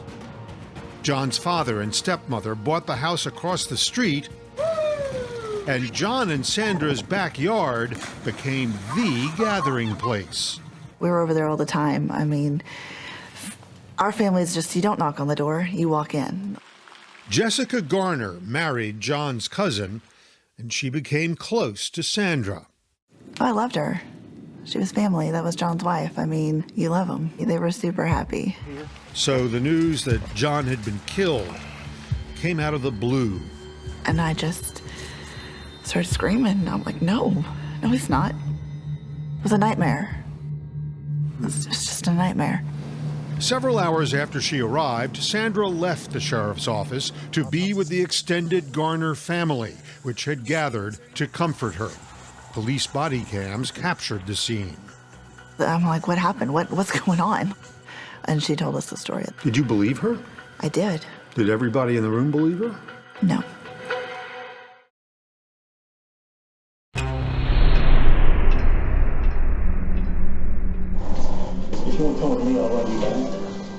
To put it mildly, Sandra Garner had had a bad night by the time she left the Ellis County Sheriff's Office. And things were about to get worse. Her son Wes showed up at the sheriff's office looking for her. Wes is somebody that we wanted to speak with because he was the last person John spoke to besides Sandra. He agreed to talk to Lieutenant Shane Thompson. So you were with John last night until I said That was just hours before the shooting. Wes says he went home and didn't know anything was wrong until John's family, including Jessica Garner, showed up at his apartment to give him the news. John's been killed. And he was like, what happened? We're like, we don't know. And he was like, how's my mom? Where's my mom? Wes hadn't seen his mother, but what he had to say about her sure caught Lieutenant Thompson's attention. Wes, very early on, had suspicions about his mother being involved. He seemed to be wondering if his own mother could be a killer. So if she did something like that, I don't understand why. What's your thoughts? I don't want to say. I guess my mom, man. Meanwhile, at the crime scene, investigators were busy collecting evidence and taking photos. We searched the entire house. We searched all the cars and all of the outbuildings. Sandra's Mustang was parked inside of a detached garage. There was nothing there. It took hours, but the police finally left. And when they did, Sandra went home to live in the house Sheriff's office, where less than 24 hours earlier, her husband had been shot to death. It was a little weird, yes, but I knew I needed to be there. Why? I just felt like that's where John would want me to be. And I was really hoping that the guy would come back You were? so I could kill him. Investigators already had one killing on their hands, and they were going through all the evidence they took out of the Garner's home. They were particularly interested in the Garner's electronics. You can learn a lot about a person from their electronics. And what they learned from Sandra's iPad and cell phone seemed especially interesting. A few days before the murder, she's searching how to kill somebody in their sleep. She had clicked on a link, 16 ways to kill somebody and not get caught. What was your reaction? Our reaction that Sandra just became more and more of a suspect. You have a gift for understatement. But it would be hard to understate how well the Garner house was protected. John had guns, lots of guns, even for Texas. 49 pistols. I'm sorry, how many? 49. And there was probably 12 rifles. He had them stashed everywhere. Because he wanted there to be a gun if he needed it. We were able to account for all of the weapons except for one. What kind of gun was that? A .38. John was killed with a .38. And what's more, Norton says, the missing pistol belonged to Sandra. John had given it to Sandra. But investigators couldn't find the gun. On January 5th, 3 days after John was murdered, investigators returned to the Garner house to search again. They wanted that gun, and they looked everywhere. We searched all the vehicles again. And they wanted to look inside Sandra's Mustang, but this time they couldn't. The Mustang was still inside of the detached garage, but it was locked. What did you make of that? Well, we wanted to know why it was locked. Wes went across the street where the family was gathered to get Sandra's keys. Wes walked in and said, hey, Mom, they want the keys to your Mustang. She threw down the fork that was in her hand and said, no, you can tell them to off. And I just remember looking at her like... I was pissed. Because? I knew they were looking at me for it. She says she learned police were looking at her as a suspect just that morning. From Wes. I told him no. He said, yes, they are. You scared? No, because I didn't do it. She was not going to let us in that Mustang. When she knew that we were getting in that vehicle one way or another... Can you step back out there for me, please? I gotta get some pictures. She ended up producing the key. When police opened the car, they found a plastic bag under the front seat. And inside, wrapped in wet towels, was a rusty gun. A .38 caliber pistol with no fingerprints or DNA. It is awfully odd that it wasn't there one day and then 3 days later there it was. Very odd, yes. Got any ideas how that happened? Sandra put it there. Jessica remembers Wes coming back across the street. He said they found the gun in her car. I just looked at him, and I mean, like, I'm getting goosebumps now. You're like, what? What did that mean to you at that point? Just everything changes at that point. She killed John. How could she kill John? Why did she kill John? Sandra was brought back to the Ellis County Sheriff's Office, and this time, Thompson was assisted by Texas Ranger Adam Sweeney. Sandra, I need you to be honest. I swear I'm trying to be honest with you. You don't think I'm being honest? No. And this was not a friendly conversation. It was more confrontational. Did something happen? What happened? I did not kill my husband. That's when they started saying, we know you did this, we know you did this. No, I didn't. Yeah, we know you did. We want you to tell us. That's what we're here for. To tell you what? You want me to say that I did it when I didn't? We want you to tell us the truth. That's it. I told you the truth. You're not telling us the truth. And they questioned her about her gun. When did you put that gun in your car? There's not a gun in my car. Are you serious? I didn't put a gun in my car, y'all. I swear. Where was there a gun in my car? She stuck to her story. She claimed she had no idea how the gun got there. No, you're trying to get me to admit something I didn't do. No. Yes. No. Yes. And I'm done talking to you. I was upset because they didn't believe what I was telling them, you know? Why would they not believe it? That might be because 5 days later, when the ballistics test came back, they showed the gun in the Mustang was the one used to kill John. And with that, just a few hours later, when Sandra pulled into her driveway, police were waiting. I just got out of the car and I said, we're arresting you. It was horrible. The Garner family was watching from across the street as the woman who had been so close to all of them, okay, let's get her out of here, was hauled off in handcuffs. I'll be completely honest. We cheered. You cheered? We cheered. And I know that's horrible to say, but it was just a little piece of justice at that moment for John.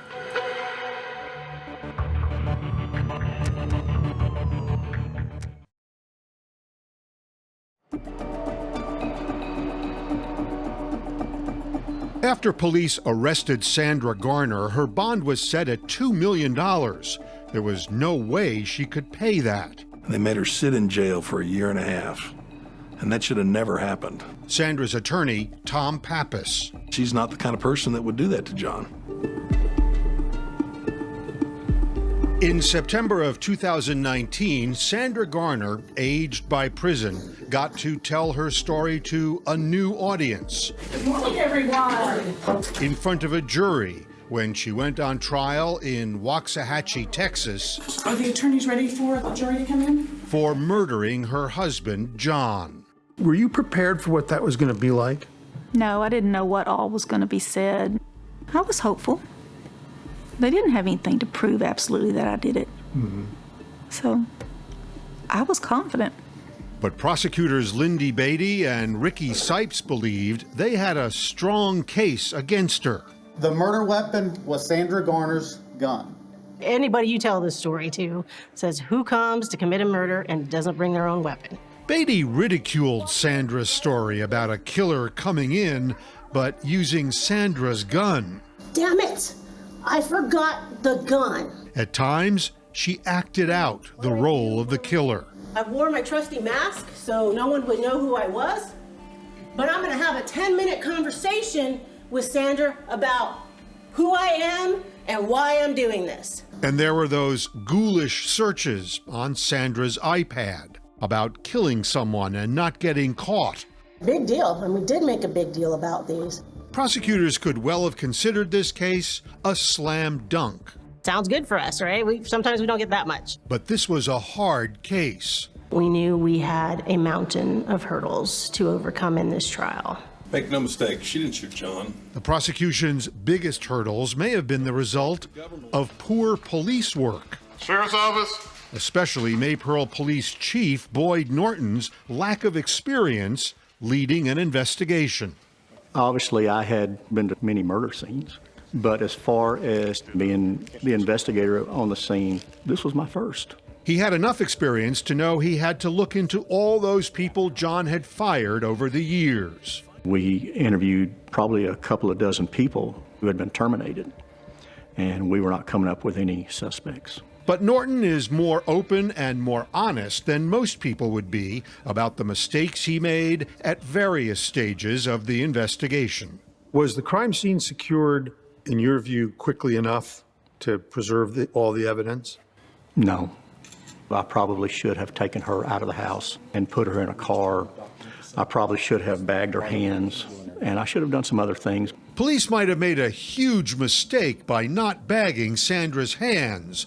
Gunshot residue was discovered on her, but it was only a tiny amount that could have an innocent explanation, says the defense. Sandra was lying right next to John when he was shot. She pulled the body off the bed and she did chest compression. The fact that there are only 3 specks on her left arm wasn't consistent with her firing the weapon. Investigators believe if Sandra's hands had been bagged, they might have found a lot more gunshot residue, enough to prove she did fire that gun. He's in the bedroom, right there. Police might also have failed to preserve the crime scene well enough. First responders came in and out. A lot ran in the bedroom when I was still there, which I thought was strange because that's where it happened, so why run and mess up everything that could be evidence? And important evidence was lost by the police themselves. Body cam footage shows Chief Norton taking photos of the scene right when he arrived. A lot of them. And they all inexplicably disappeared from his cell phone. How did you feel when you realized that these photos were missing? Well, I felt bad. I had evidence that should have been with the case, and it wasn't there. So, yeah, I was embarrassed. Problem for the case. Yes, sir. Yeah. Instead, the prosecution had to use photos taken by the Ellis County Sheriff's crime scene investigator 8 hours after the murder. The investigation was messed up. The mishap with the photos seemed like a gift to defense attorney Tom Pappas. What did you think when you heard that these photos had been lost? I think we're going to win.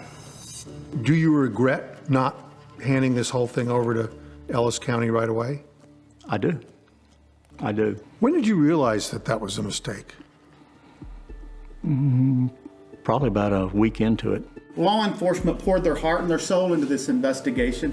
It may not have been perfect. And prosecutors knew the chief's inexperience would not play well in front of the jury. Did Chief Boyd Norton fill you with confidence? No. No. Prosecutors found themselves having to explain, among other things, why the police didn't fingerprint the door handle of the Mustang where the gun was found. Pappas says police might well have found a fingerprint that belonged to another suspect. As prosecutors, we want them to do everything possible that they could do. I believe that it should have been done. You know, I told you up front that we'd made some mistakes in this case. Should we have taken the car and impounded and processed it? Maybe. But we didn't. Pappas attacked every phase of the investigation. The police searched that house, and they screwed a lot of stuff up. What do you got, bedroom? He wanted to know why it took police so long to get to the crime scene in the first place. You get a 911 call from a lady who's hysterical that says there was an intruder and my husband's been shot, and it takes them 30, 40 minutes to get to the scene. Well, Chief Norton says that he was there in 15 minutes. Even 15 minutes is crazy. Prosecutors had one other huge problem: proving a motive. Why would Sandra want to kill her husband, who was her caretaker? We did not have one set motive. Here is the motive. This is the reason why she killed him. In Texas, prosecutors don't have to prove motive.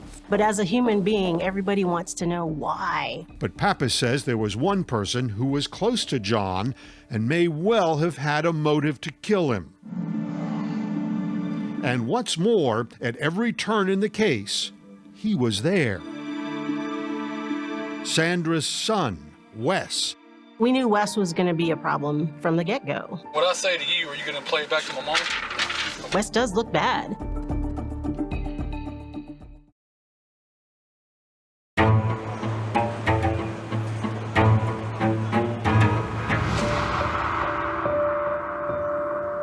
Wes should have been a suspect. Defense attorney Tom Pappas says the police made one of their biggest mistakes when they ruled out one suspect. So let's talk about Wes. Sandra's own son, Wes. His conduct, when you really look at it objectively and look at Sandra objectively, is more suspicious than hers. Everything Wes did was kind of suspicious. Prosecutor Lindy Beatty. I did have a lot of heartburn over it when we were going through case preparation. And we knew Wes was going to be an absolute train wreck, and he was. Wes was involved in this case early on. Just hours after John was killed, Wes was the one who pointed the finger at his mother. What's your thoughts? I don't want to say.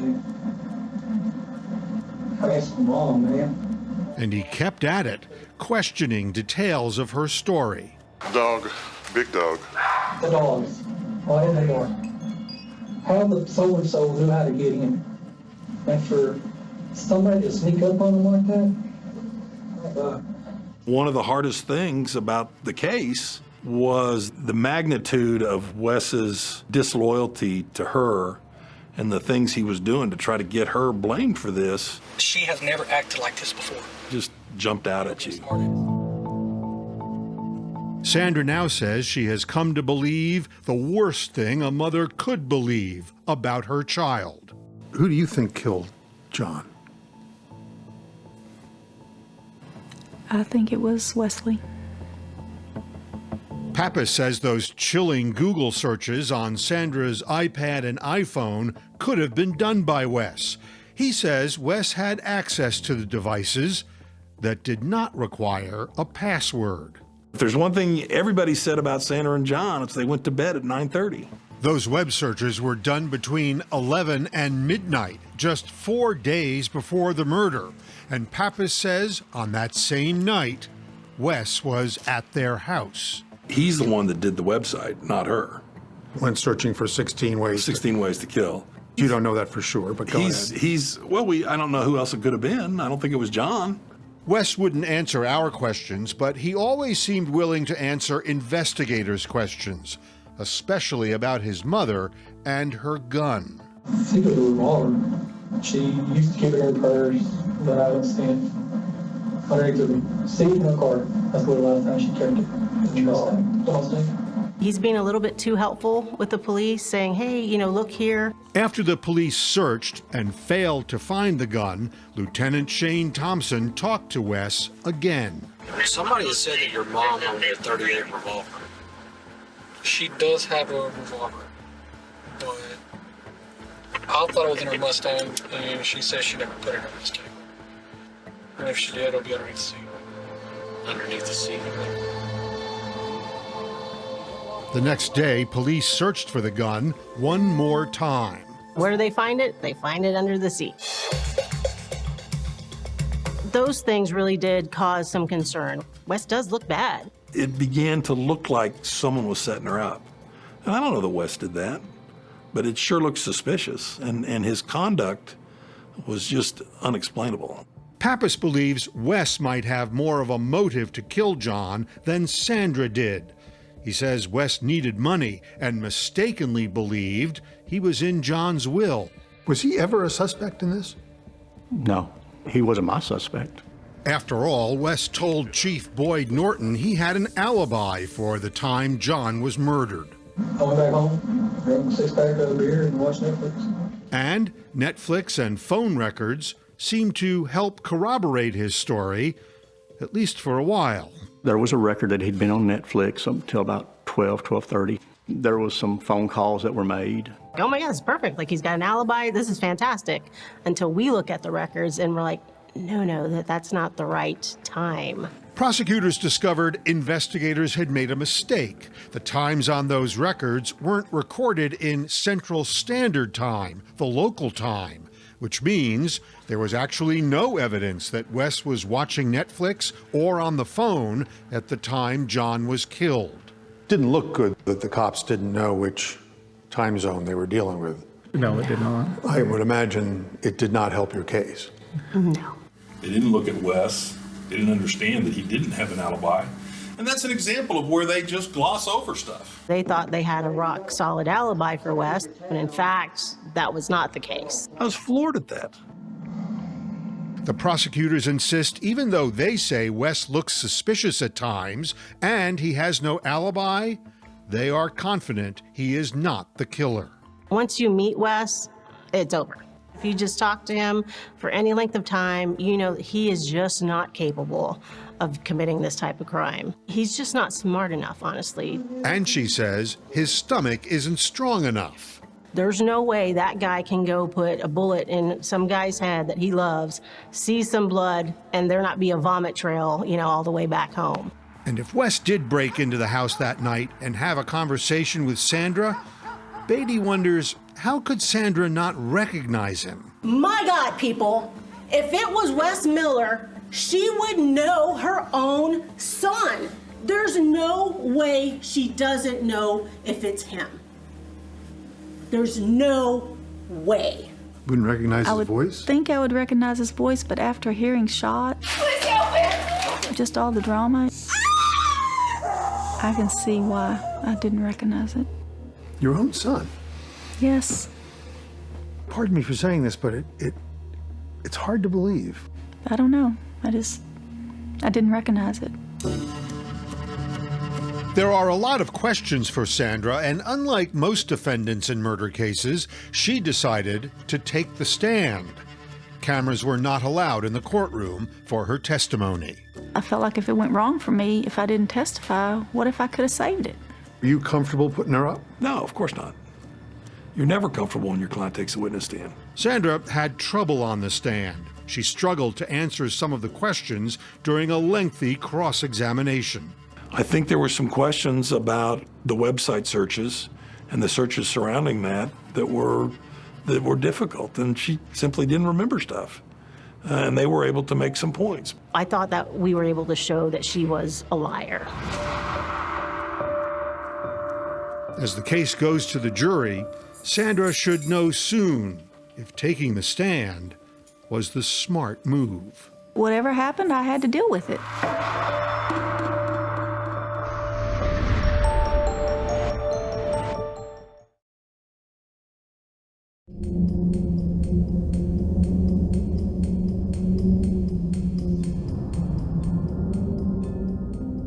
It took 1 month, 27 witnesses, and more than 400 pieces of evidence for the case against Sandra Garner to finally go to the jury. And when it did, neither side was very confident.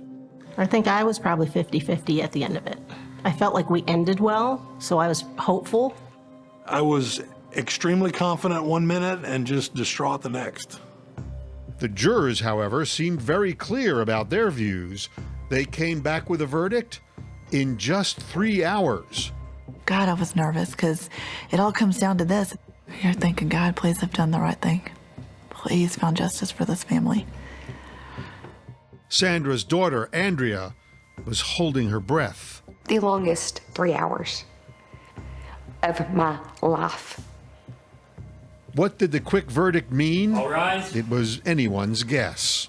I did not think it was good for us. Yes. I didn't feel that they had gone through all of the evidence again. Oh, my heart must have stopped.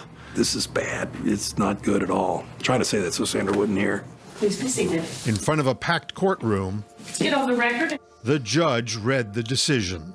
If the defendant, please stand.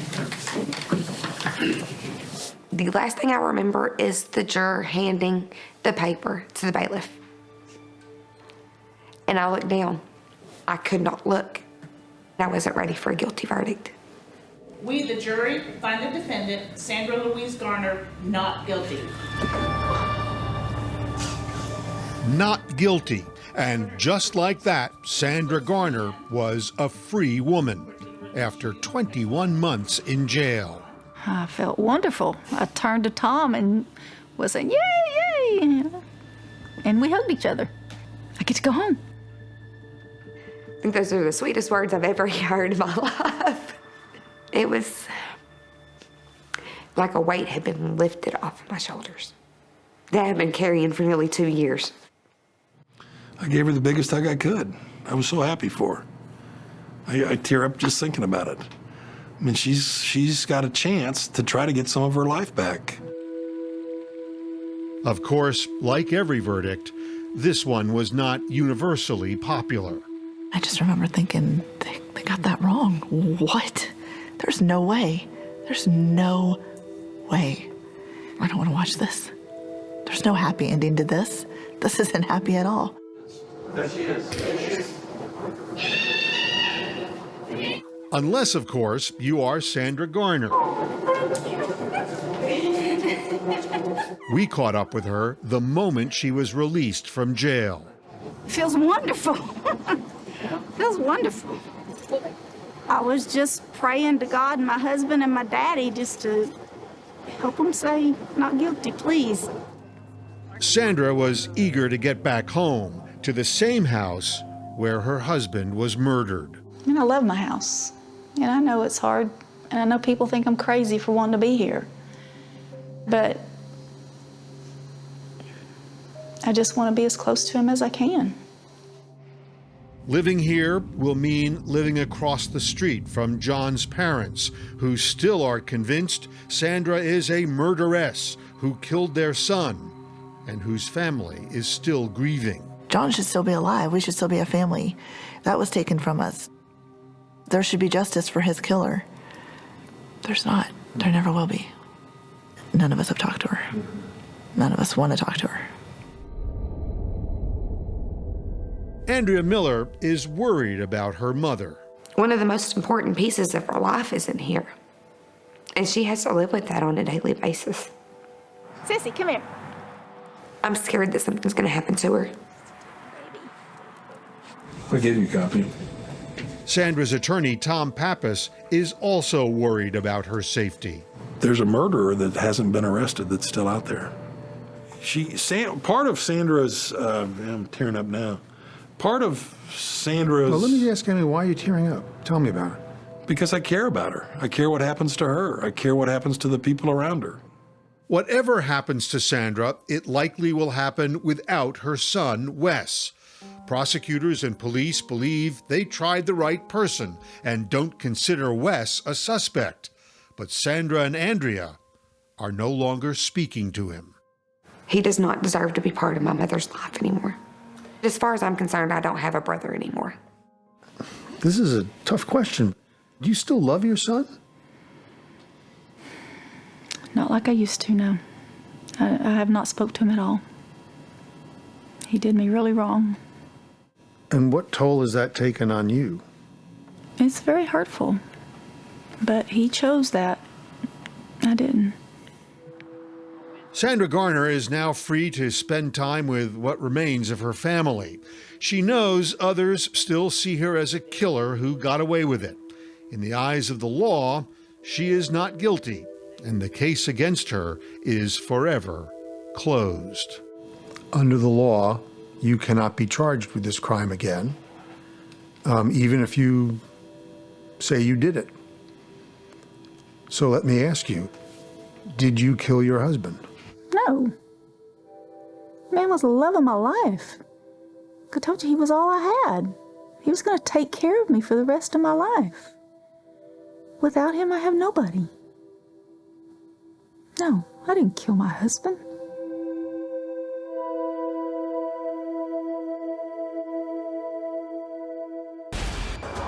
"48 hours. To miss it would be a crime." Were you at all prepared for what happened in this case?